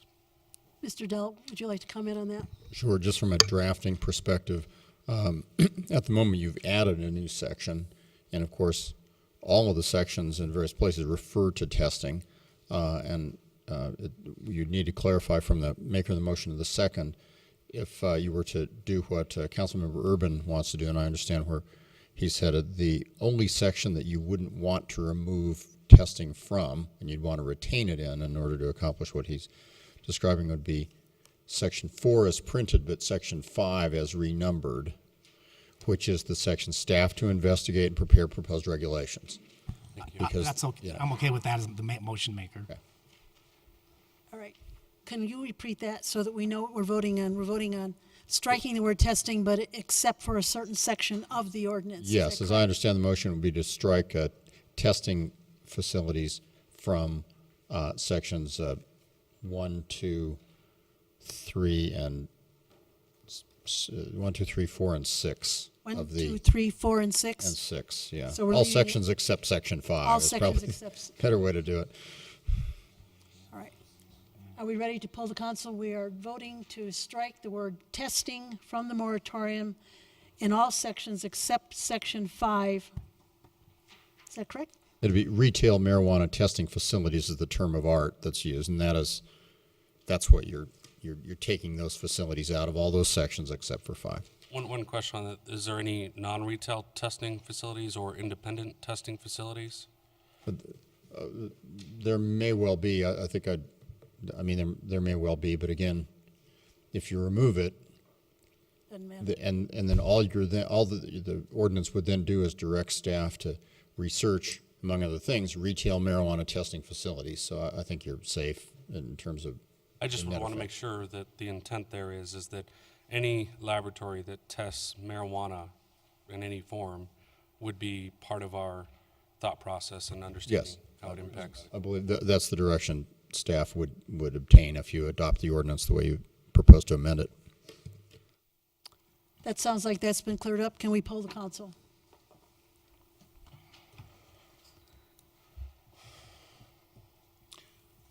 Motion carries 7-0. Thank you. I think we're ready to move on then. No, we have the main motion as amendment. Oh, we have to go back to the main motion. This was strictly an amendment. Let's go back to the main motion. And are we ready to vote on the main motion, or do we need more discussion? More discussion on the main motion. Sure. Okay, so I'm in support of these amendments, mostly because the current applicant really does seem to be trying to address some of the problems that other MIPS have kind of failed at, which is a different process for making the product, which I can appreciate, because, I mean, having seen some of the things in the news recently, it does bring concern that what we're putting on our city could be a risk to other people. But I thank Mr. Cooper for at least trying a different process, and hopefully we can make sure that that kind of gets worked into the other MIPS that we bring into our city, and hopefully find a safe way to make these products. Any other discussion? Mr. Starker? Thank you, Madam Mayor. I'm going to vote for the motion, but I want to, I'm really voting for this with a directive to staff to bring this back to us as soon as possible. When I look at the ordinance that we drafted, Ordinance 1543 last fall and passed, I guess quite frankly, I thought these issues would sort of have been settled at that time. And I feel that we've somewhat let our citizens down in the business community, that we've allowed marijuana businesses in our community, and we maybe didn't have quite the totality of the ordinance in place. So I think we ought to get that done as soon as we can. Thank you. Mr. DiTullio? Thank you. I will be supporting the moratorium as amended. I think accepting the one application for the MIP and then also excluding the testing facilities makes sense. I think it creates a win-win for our business community and the safety of the community. So I have to agree with Mr. Stark. If we can get this in front of council as soon as possible, I think that what I've seen and heard is that we're going to be looking at more operational type of changes, filters, maybe different types of hours, locations. But I think that the distance requirement is not going to be as important as it was in the retail and the medical, as it won't be as important in this when it comes forward. So I appreciate the fact that we've amended it and we'll be moving forward. I would ask the staff also bring it to council as soon as possible. Mr. Urban? I will be supporting the moratorium specifically because I think it's important that we as the council have an opportunity to provide as much love and attention to this issue and understanding the impacts that manufacturing has on our community. And I think that in addition to that, we need to, as a separate item, be mindful of the environmental impacts, the air quality standards and whatnot of existing businesses in this space so that we're not impacting our neighborhoods and our children and the like. So I would be in favor of this moratorium and also encouraging staff to look at ways that we can increase the regulation around the air quality within existing retail or medical marijuana spaces as well. Thank you. Mr. Fitzgerald? I'll be voting against the moratorium because I think it's unfocused and unnecessary. There is no emergency. As far as I can see, there's absolutely no rational reason to separate by 1,000 feet, which is something we talked about in study session. Any of these facilities, they're not retail facilities at all. People are not coming to them. Don't even have signs outside to indicate what they are. So I don't see any reason for that. And a lot of the things that are legitimate concerns, for example, fire, we can address in code. And a lot of it is already addressed in code. For example, if it's an edible manufacturing facility, we could call that a commercial kitchen, which will already have fire suppression. We can, and the same with an infusion manufacturing facility. If we want to call that a kitchen, we can. Or if we just want to require fire suppression, we can do that in code. The only other legitimate concern that I can think of would be smell, the charcoal filter issue, and I don't mind bringing that up in code, adding that in code. But I think this whole motion is too faulted to go forward, so I'll vote against it. Thank you. Any further commentary? We've learned some interesting things tonight. We are now voting on the motion, the original motion as amended. Please poll the council.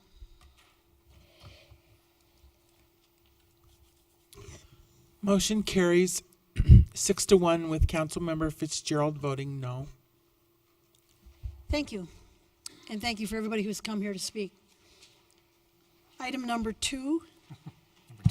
Mr. Starker?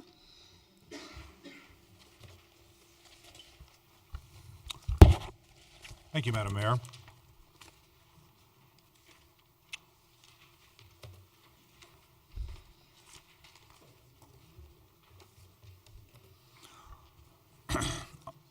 I'm pleased to introduce item number 2, titled Council Bill number 02-2014, an ordinance amending Chapter 26 of the Wheat Ridge Code of Laws concerning the subdivision regulations and making certain related amendments to Chapters 2 and 5 in association therewith. This is case number ZOA-14-01. At issue in this matter.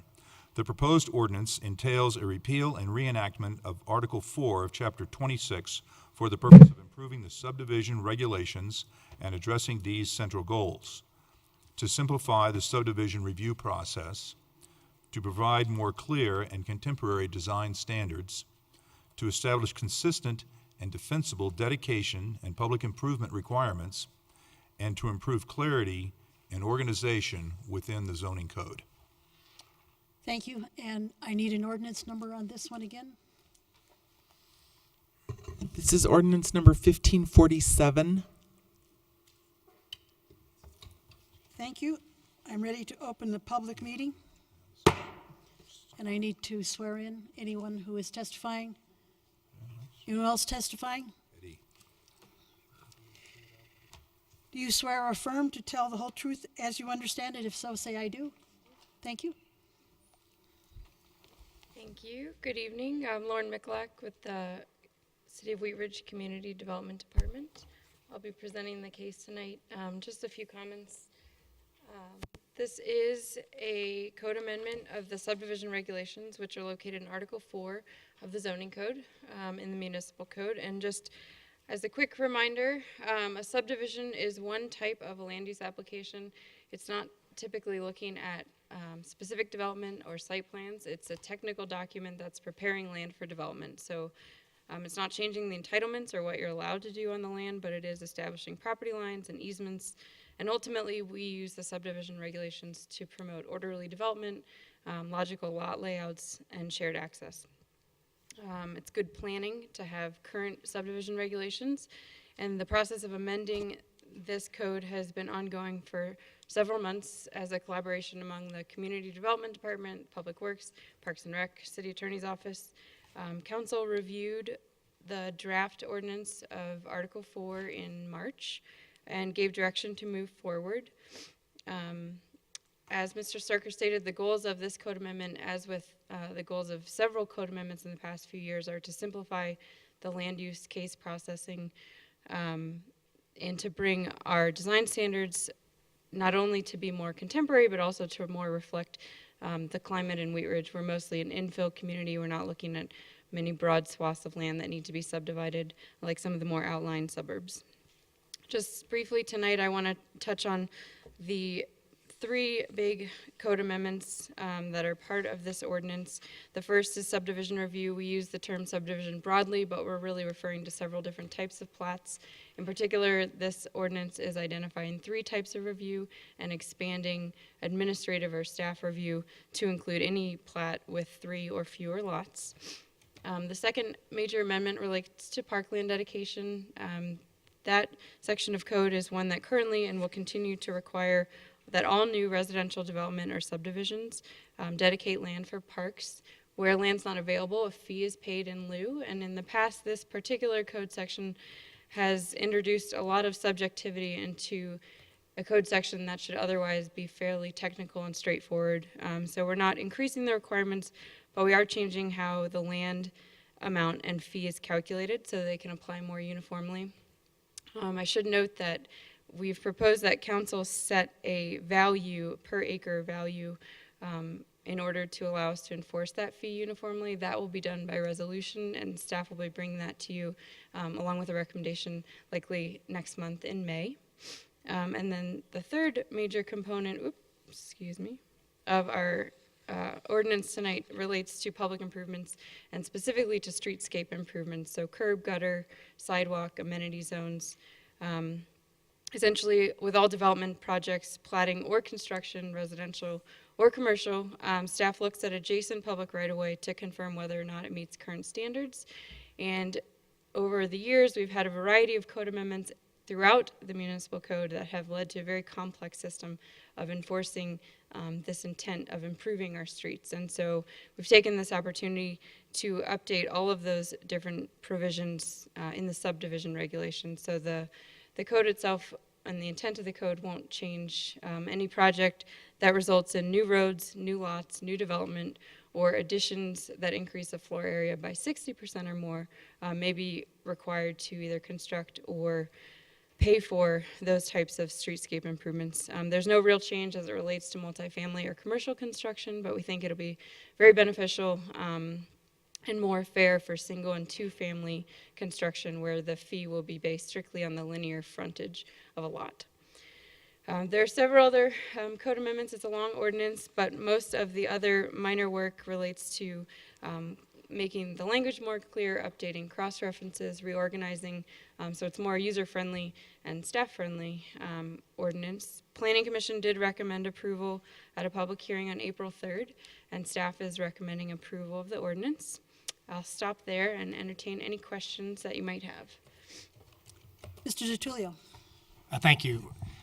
The question I had is, I know in the past, hate to sound like a historian here, but I know council has always had jurisdiction over zonings, and then when it came to subdivision approvals, Planning Commission did minor subdivision approvals, and City Council did major subdivision approvals, which I think it gave some folks a false sense of that if council didn't approve a subdivision regulation, subdivision plat, that normally we could get sued, because that's really at that point, if they follow all the rules, they have to basically, they should be approved. So my question is this going to move some of the approval from the Planning Commission and the City Council to more of an administrative process where if they follow the rules and staff can confirm they follow the rules, they can get approved without having to go through Planning Commission and or City Council? Is that how this has changed? That is correct. Yeah, we expect that we will be reviewing at a staff level more subdivision applications than we have up till now, assuming that they meet all of the rules outlined in the subregs and the zoning code. So my question is, if this passes tonight, will the subdivision plat for 38th and Kipling and or 38th and Wadsworth, will those be approved administratively through staff? Are those still going to come to City Council? They will likely still go through a public hearing process because they involve more than 3 lots currently. Okay. Well, I support the changes, and I appreciate the fact that we have this least restrictive environment coming in for our city. Thank you. Mr. Starker. Thank you, Madam Mayor. Thank you, Lauren, for your presentation. I had just a couple of questions on page 4. You talk about proposed density multipliers, and just kind of for point of clarity on the with 1/2 mile of transit, is that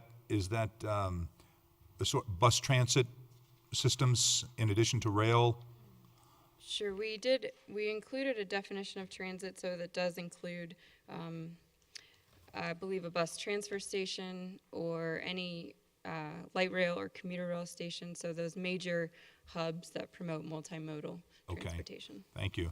And in the next line down, within an urban renewal area, is that, and then later down we talk about urban centers. Is that synonymous, or are we talking about actual urban renewal districts that we have in the? Sure. We're talking about urban renewal areas that have been adopted by the Urban Renewal Authority and City Council. An urban center is a designation by Dr. Cog. In the city of Wheat Ridge, those 2 designations are the same boundaries, so coterminous in this case. Okay, thank you so much. Mm-hmm. And this would include, and I think I made a note, but I think I saw it later down, this would include not only new lots, but lot consolidations. That is correct. So the way that the ordinance is worded, it's a plat that involves 3 or fewer lots, for example, at administrative. So that's whether you're creating new lots or consolidating from 3 to 1. So we just look at the total number involved either at the start or the end. Thank you very much. Any further questions? Any further testimony? I'm going to close the public hearing, and a motion is in order. Thank you, Madam Mayor. Thank you, Madam Mayor. Thank you, Mr. Urban. I move to approve Council Bill number 02-2014, an ordinance amending Chapter 26 of the Wheat Ridge Code of Laws, concerning the subdivision regulations and making certain related amendments to chapters 2 and 5 in association therewith on second reading, and that it take effect 15 days after final publication. Second. We have a second from Mr. DiTullio. Please poll the council. Oh, discussion. Any discussion? Nope. Please poll the council. Motion carries 7-0. Thank you. We're going to move to item number 3, which is also a public hearing. May I have Mr. Fitzgerald read the item? This is item number 3, Council Bill 03-2014, an ordinance amending section 26-109 of Chapter 26 of the Wheat Ridge Code of Laws concerning public noticing requirements. And this is very simply about public noticing requirements in land use applications, allowing the city to use first-class mail instead of certified mail. Thank you, Patrick. And modernizing the way it's advertised. So the motion is, I move to approve. We're not ready for that. It's a public hearing. Okay. Okay. I need an ordinance number. This will be ordinance. Public hearing too. I'm sorry? You have to open the public hearing, I believe. Well, I can ask for the ordinance number and then open the public hearing. I'm aware. This will be ordinance number 1548. Thank you. And now I'll open the public hearing. Do we have a staff report? Thank you. I don't have slides or presentation. Mr. Fitzgerald, I think, summarized this nicely. The code does require 3 types of notification for land use case: letter notice, published notice, and sign posting. And so the large part of this amendment is to, as Mr. Fitzgerald said, change how we're mailing those letter notices to first-class mail for a couple of reasons. First, the cost savings. They're significantly less expensive, but also sustainability, I think, and more efficiency. We get a phenomenal amount of certified mailings back to the city because they require a signature or somebody to go to the post office to pick them up. So they're not really completing the intent of notifying the neighbors. So I think first-class mail would be more effective, and then the rest of the ordinance is basically cleanup. We have some inconsistency, 10 days versus 15, so we want to make it more clear. I could answer any questions if there are any. Do we have any public comment? I'll close the public hearing and we'll take a motion. I move to approve Council Bill 03-2014, Ordinance 1548, and ordinance amending Section 26-109 of Chapter 26 of the Wheat Ridge Code of Laws concerning public noticing requirements on second reading, and that it take effect 15 days after final publication. I'll second that. Mr. Starker is seconding. Do we have any discussion? Please poll the council. Motion carries 7-0. Thank you. And now item number 4, which is also a public hearing. Mr. Pond. Thank you, Madam Mayor. Resolution number 26-2014, a resolution approving a second amendment to the I-70/Kipling Corridors Urban Renewal Plan to allow for the utilization of tax increment financing. At issue, Renewal Wheat Ridge received a tax increment financing TIF agreement application from MVG Development for the redevelopment of a commercial property at the southwest corner of Kipling Street and 38th Avenue. The proposed project is located in the I-70 Kipling Corridors Urban Renewal Plan project area. The plan authorized Renewal Wheat Ridge to use TIF, but utilization for a particular project was not adopted. This amendment adopts the utilization of TIF only for the MVG redevelopment area. Thank you. Do we have any staff presentation? I don't, beyond what Mr. Pond just read. I'd be happy to answer any questions. Okay. May I have a motion then? Oh, let me open the public meeting. Do I have any questions? There was none. Now I'm going to close the public meeting. And may I have a motion? Thank you. I move to approve Resolution Number 26-2014, a resolution approving a second amendment to the I-70 Kipling Corridors Urban Renewal Plan to allow for the utilization of tax increment financing. Second, please. Second. Mr. DiTullio has seconded for us. Do you have any discussion? Let's poll the council. Motion carries 7-0. Let's move on to item number 5. Mr. DiTullio. Thank you. Item 5 is a motion to approve the Neighborhood Traffic Management Plan, NTMP, dated April 28, 2014. The issue is at the April 7, 2004 study session, City Council reviewed, discussed, and conveyed final comments to staff regarding the Neighborhood Traffic Management Program, or NTMP. The NTMP essentially provides a means and process for residents to request consideration for the installation of traffic calming measures on local streets. Traffic calming measures may include speed humps, curb extensions, signs, speed trailers, and enforcement, and other traffic control measures as requested and as applicable. As a result of the discussion of April 7th, Council expressed a desire to move forward with the adoption of the program. Do we have any staff report? Nope. May I have a motion then? I move to approve the Neighborhood Traffic Management Plan dated April 28th, 2014. Second, please. Mr. Fitzgerald has seconded. Discussion? Please poll the council. Motion carries 7-0. Moving on to item number 6, Mr. Pond. Thank you, Madam Mayor. Resolution Number 27-2014, a resolution amending the fiscal year 2014 capital improvement program budget, reflecting the approval of a supplemental budget appropriation in the amount of $76,074.83 for the Clear Creek Crossing Environmental Assessment, Reevaluation, and awarding a contract to Parsons Brinkerhoff. I will not steal the city manager's thunder on this one if he would like to describe the issue. Thank you, Mr. Pond.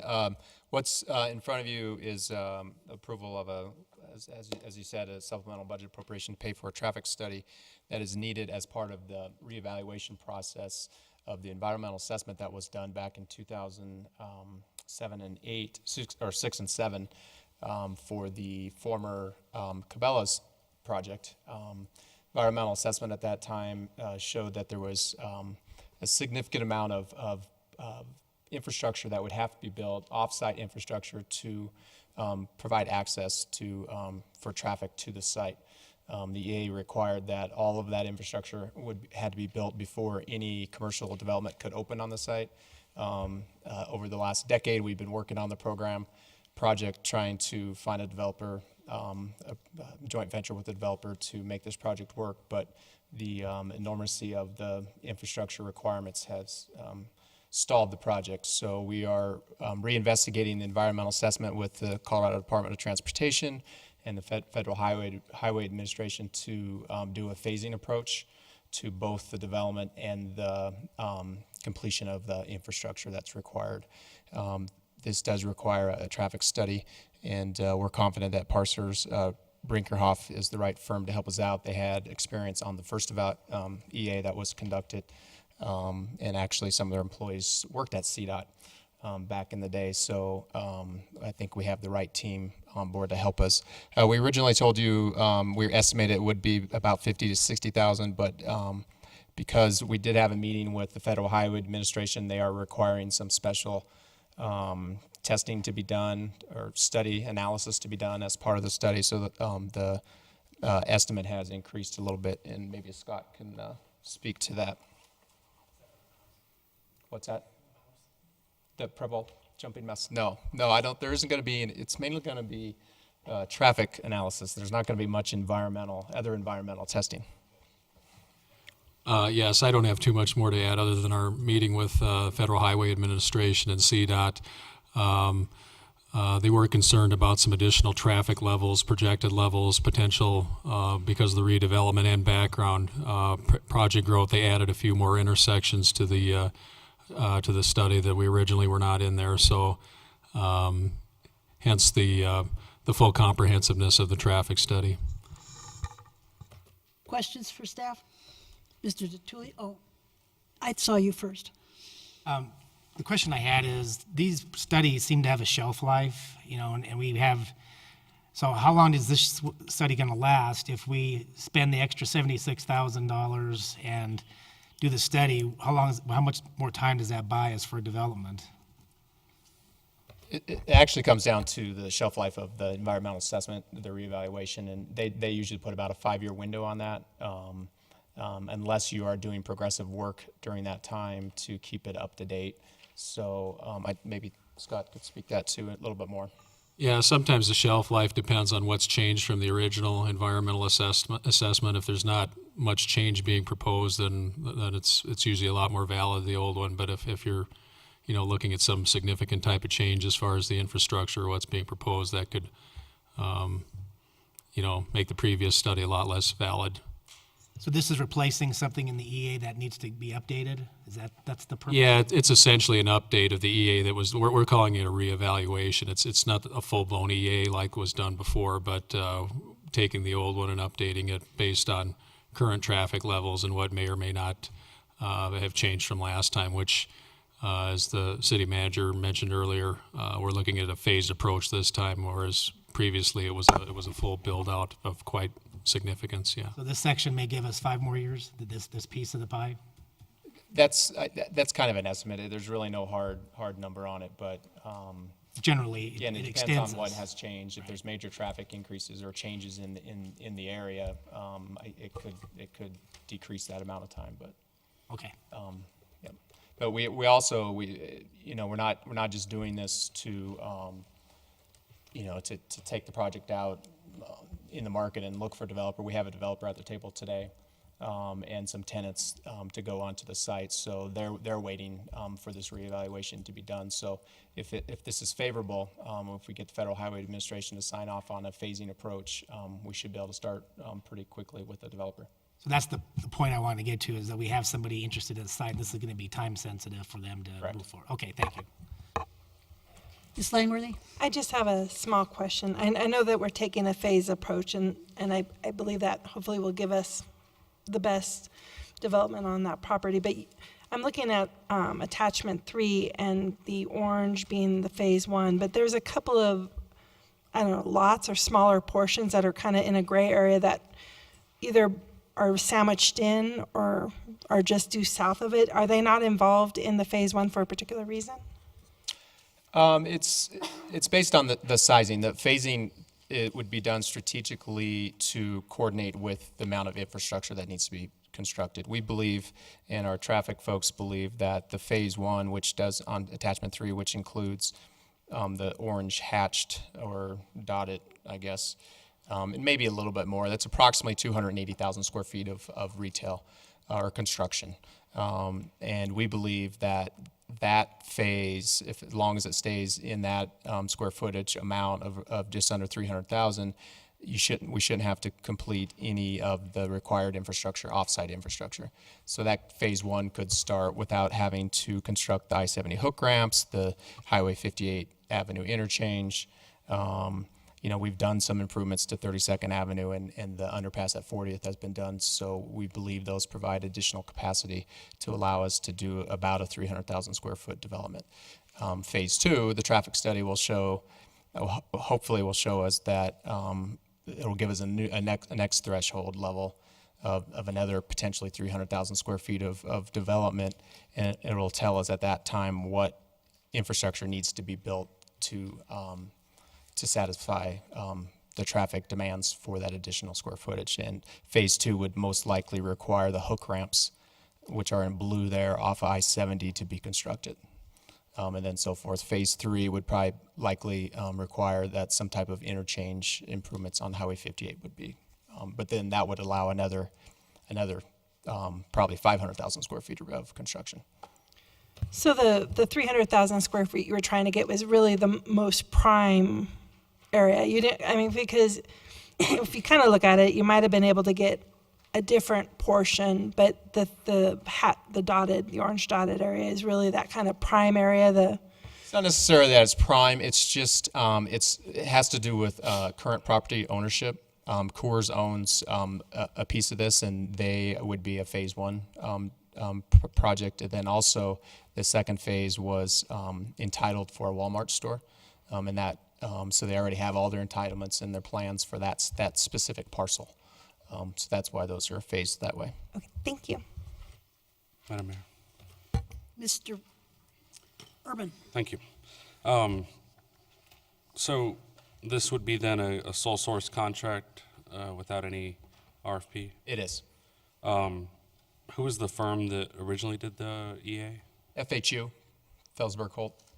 And will there be any coordination or communication with that firm regarding that work, or is that completely disassociated from this process? The Parsons Brinckerhoff have been using their information as the base, as their foundation to start their project, but it was recommended, I believe, by CDOT and FHU that we start from scratch and not use the old traffic information, I believe, Scott.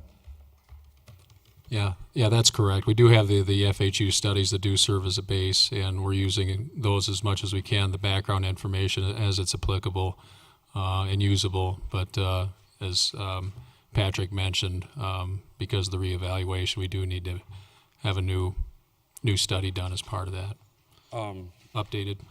I guess with the dollar amount of $76,000, do we have any standard controls regarding procurement for a dollar amount of that amount going to a sole source? Is there any type of check or balance on whether or not this is the best and highest use, or is it that this is the best way to approach this contract is by a sole source? We do. Our purchasing procurement rules do require that any service over $25,000 requires a full RFP.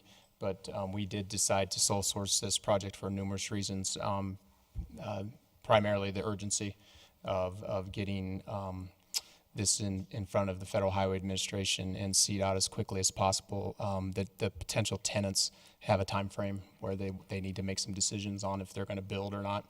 Also, Parsons, as I mentioned before, Parsons Brinckerhoff actually came to us and did several months worth of work and bringing the reevaluation process to us and the suggestion that this would be a direction we would go.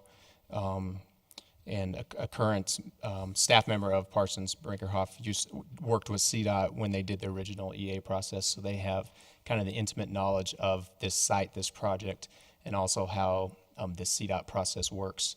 So we thought they would provide the most efficient project management. So CDOT would be the final say on that reevaluation? Or? Actually, the Federal Highway Administration has to do the final sign-off. CDOT obviously definitely has to sign off too, but FHWA does the final sign-off. And then in the cost breakdown they provided, they included a $200 rental fee for public meeting.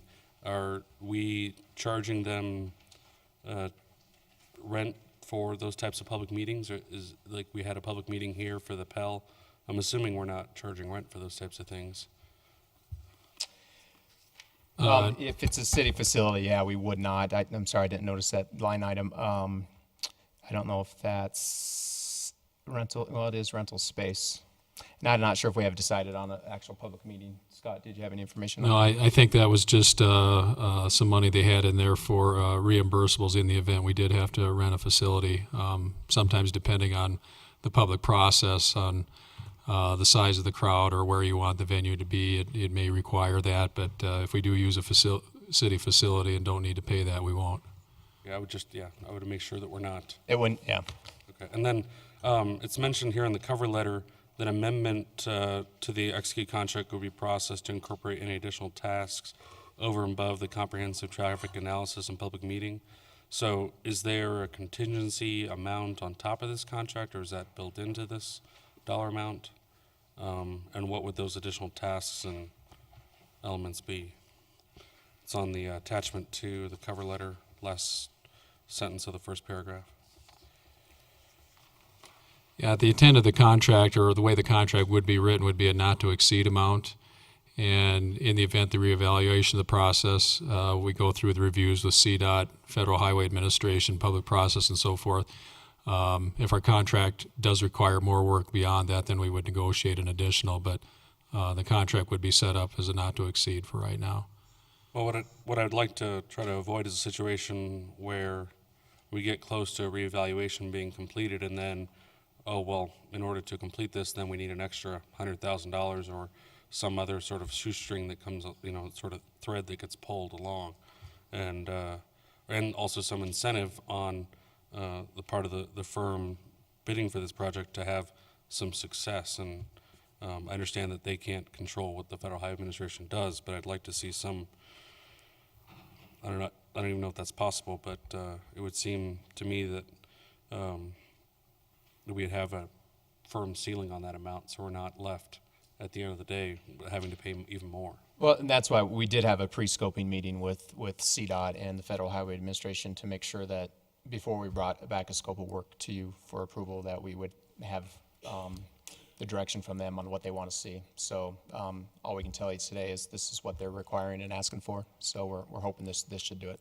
Yeah. Thank you. Any further questions or discussion?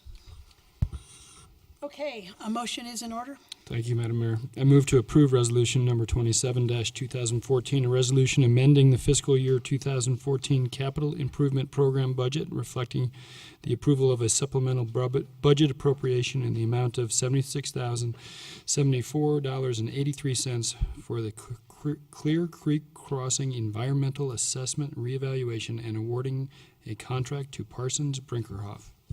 I'll second. A second from Mr. Starker. Please poll the, further discussion, please. No more? Please poll the council. Motion carries 7-0.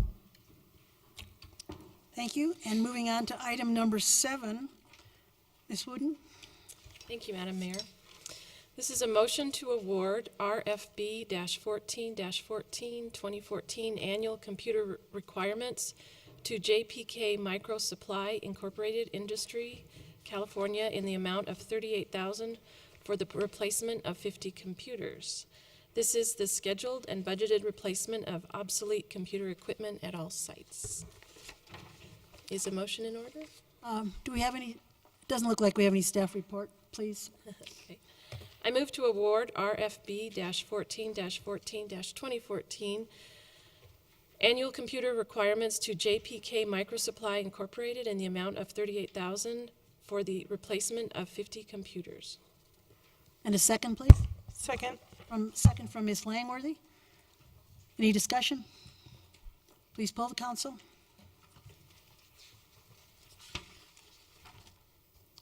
Motion carries 6-1 with Councilmember DiTullio voting no. Okay, moving on to item number 8, Mr. Urban. Thank you, Madam Mayor.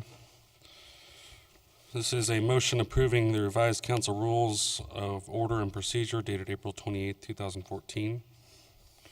Let's see here.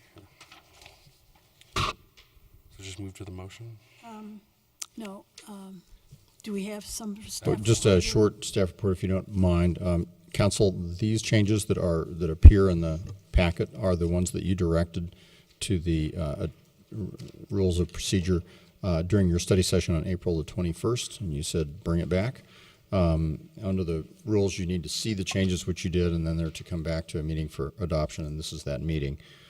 In between then and now, Councilmember Starker kindly proofed through the revision one last time, and his email to me came in after the packet deadline date for what's in front of you, but I would ask your indulgence to add to the motion with some additional typographic numbering and formatting changes suggested by Councilmember Stark, and let me tell you what those are, and if you're at all uncomfortable, I can go through them individually, but they're proofreading, and there are a few places I think where things were misspelled.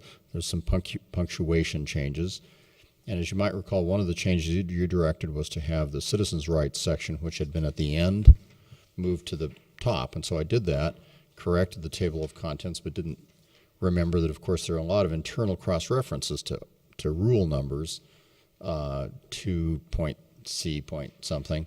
And of course, all of those numbers changed because you're adding a new number to at the beginning. Councilmember Starker found all of those changes for me and has sent me an email with those changes. Unless you're at all interested in knowing where all those references are, I'd ask that you add to the motion that's in the packet with the additional typographic numbering and conforming amendments described at the meeting. All right, I think we're ready for a motion now. All right. I move to approve the revised council rules of order and procedure dated April 28, 2014, with the addition of typographical, numerical, and formatting changes as discussed during the regular business meeting. Good job. And a second, please. I'll second. Mr. Starker has seconded. Any further discussion? Please poll the council. Motion carries. I thought maybe you were on a roll. Please revote. Oh no, sorry. Motion carries 7-0.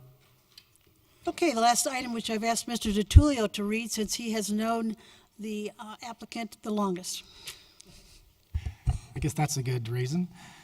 With great pleasure, I'd like to introduce item number 9, which is a motion to appoint Nancy Snow to the Election Commission, term to expire December 12th, 2015. At the issue, Michael Snow was reappointed to the Election Commission in December of 2013 for a 2-year term. On March 19, 2014, Mr. Snow resigned from the Election Commission because he was moving out of the city of Wheat Ridge. One application was received by the city clerk's office from Nancy Snow on March 20th, 2014. The Election Commission consists of city clerk and 2 registered electors of the city. The Election Commission assists the office of the clerk in election procedures and processes, establishes proof of residency qualification where residency is in question, and determines the appropriate procedure to be used when an election procedure is in doubt. Is the motion in order? Please. I move to appoint Nancy Snow to the Election Commission, term to expire December 12th, 2015. Second. Any discussion? I'd just like to, Oh, yes, we do. Was the second? The second was Mr. Pond. just like to note in Mrs. Snow's application in reference to the question of how long have you been a resident in Wheat Ridge, she says, since before incorporation. So I think that's good enough. That's good enough. Poll the council, please. Motion carries 7-0. Okay, I believe we're done with the agenda for this evening. Do we have city attorney's matters, please? Nothing tonight, Manager's thanks. matters, excuse me. Nothing for me. I'll skip ahead. Go ahead. Sorry. I have nothing either, also. And the attorney has already said that. Ms. Wood, Genevieve, our city clerk, please. Yeah, I just wanted to tell council that the installation of the 24-hour ballot drop-off box has begun, and it will be in the entrance lane to City Hall.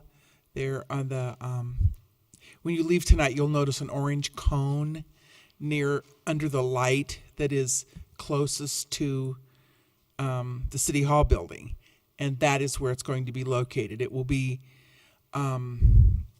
hopefully they say it's going to be available for the primary this June, and that will be always it'll be portable. So I mean, it's going to be locked down, but it will, when the ballots go out anytime, then the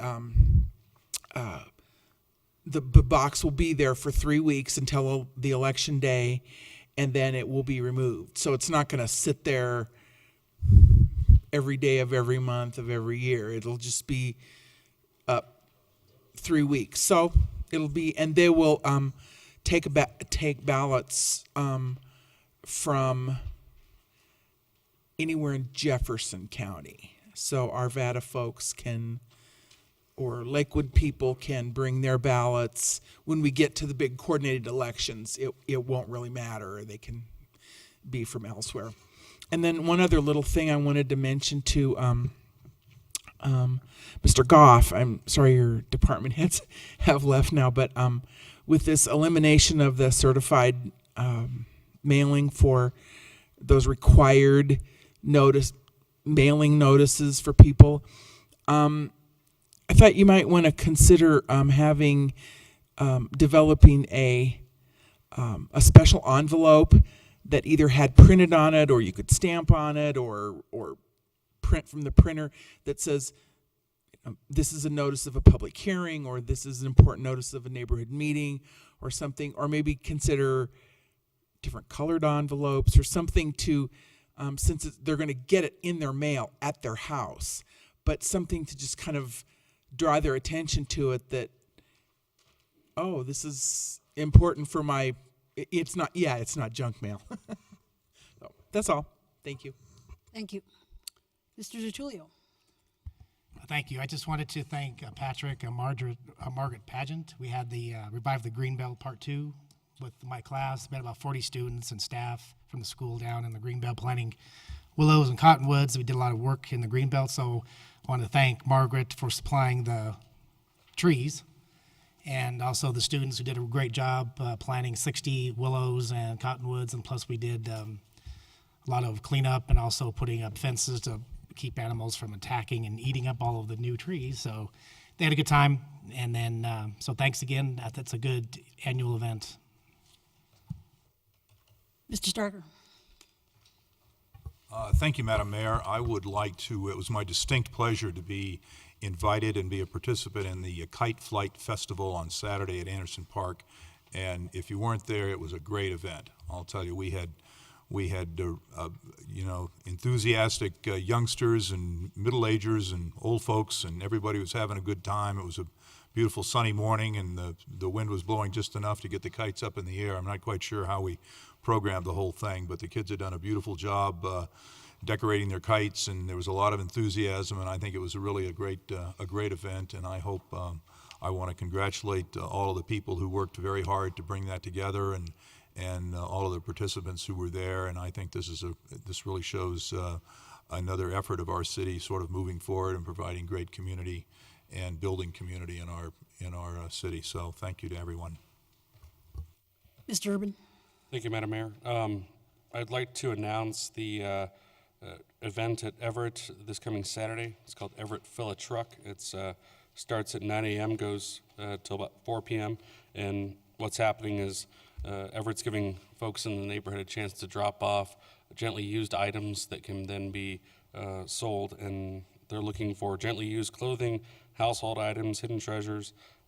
Your donation helps raise funds for students of Everett Middle School. So if you have any unwanted items that aren't too heavily used and you think they might go to use to somebody else, consider stopping by Everett and dropping those off this Saturday. I'd like to extend a personal thanks to the police department in reference to their great work in working with patients with Alzheimer's.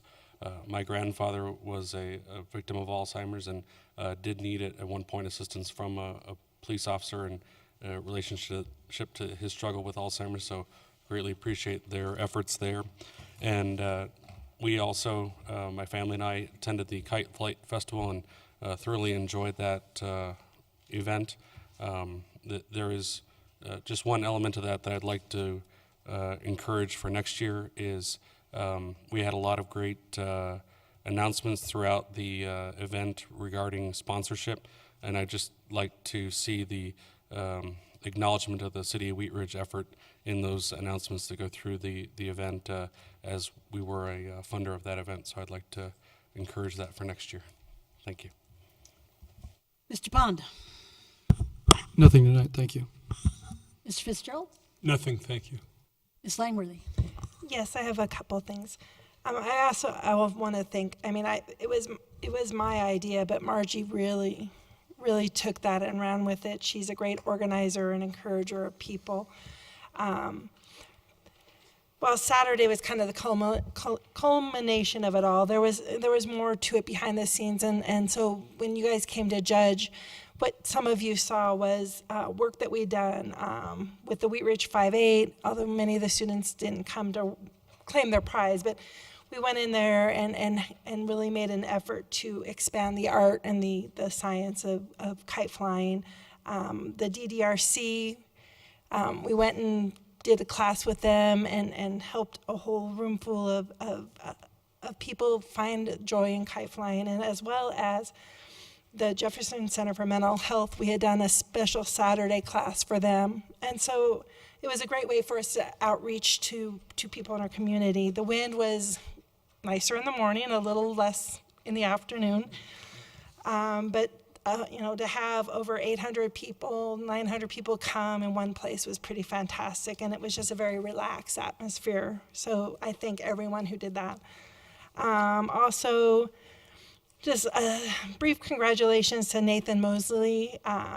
He was recognized at a Dr. Cog ceremony for the work that he's done with Aging Well Wheat Ridge. He has definitely worked hard to make that part of our future, and we will, in a future study session, get to hear about that one. Also, and I don't want to completely misspeak, but Wheat Ridge Cyclery came to my daughter's school, Prospect Valley, as part of a Safer Routes to School, and I'm really hoping that they did it with other schools, but I'm not 100% sure.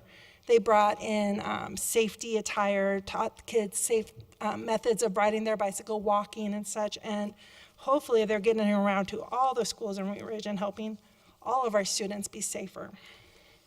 And then one small thing. Ms. Schaefer? Hi. So during our wonderful Kite Flight Festival, where everybody thought that talking to me was a great thing, I had someone ask me a question, and I didn't really have the answer, so I went and looked it up, and it's not there. So we were talking about the potential sales tax, and they had asked about the second campaign reports online, and yet all we have is kind of the first one. Is there a chance to get the second one up and running? Yeah, I've hesitated to do that because at clerk school, there was some talk about how you're not supposed to put on the internet anything that has someone's signature on it. And so I've just kind of delayed that. But if that's something that's important to you. Well, don't we, have they not been? Because other cities have not done that. Bruce looked on some of the other city websites and they don't put things that have the candidate's signature on it. So I have just kind of hesitated to do that. So, and I did it with the initial one, not realizing that. But if you want me to put them up there, I will. Is there a way to redact the signature? Not really. It's something that we've done in the past, and to have someone see something in the past and not see it in the now, it was just something they brought up. Okay. Concerns, so I can let them know. Madam Mayor. Yeah, Mr. Urban. Isn't it, the petitions are also on there as well, right? Yeah, you're not supposed to post things that have the candidate's signature. But the petitions have the citizen know. signatures on them.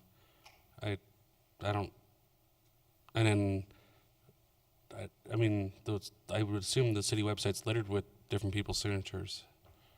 Can we look into that further and get a clarification on that? It sounds like checked your credit report lately. This was for the candidate's signatures, not like my signature and his signature and. Why would there be a distinction? I don't know, but it's a thing, and the a lot of the cities that Bruce looked at, they don't put those forms online like we do. Because I would say that as a candidate, you have put yourself out there, and your signature is the least of your worries. Yeah, right.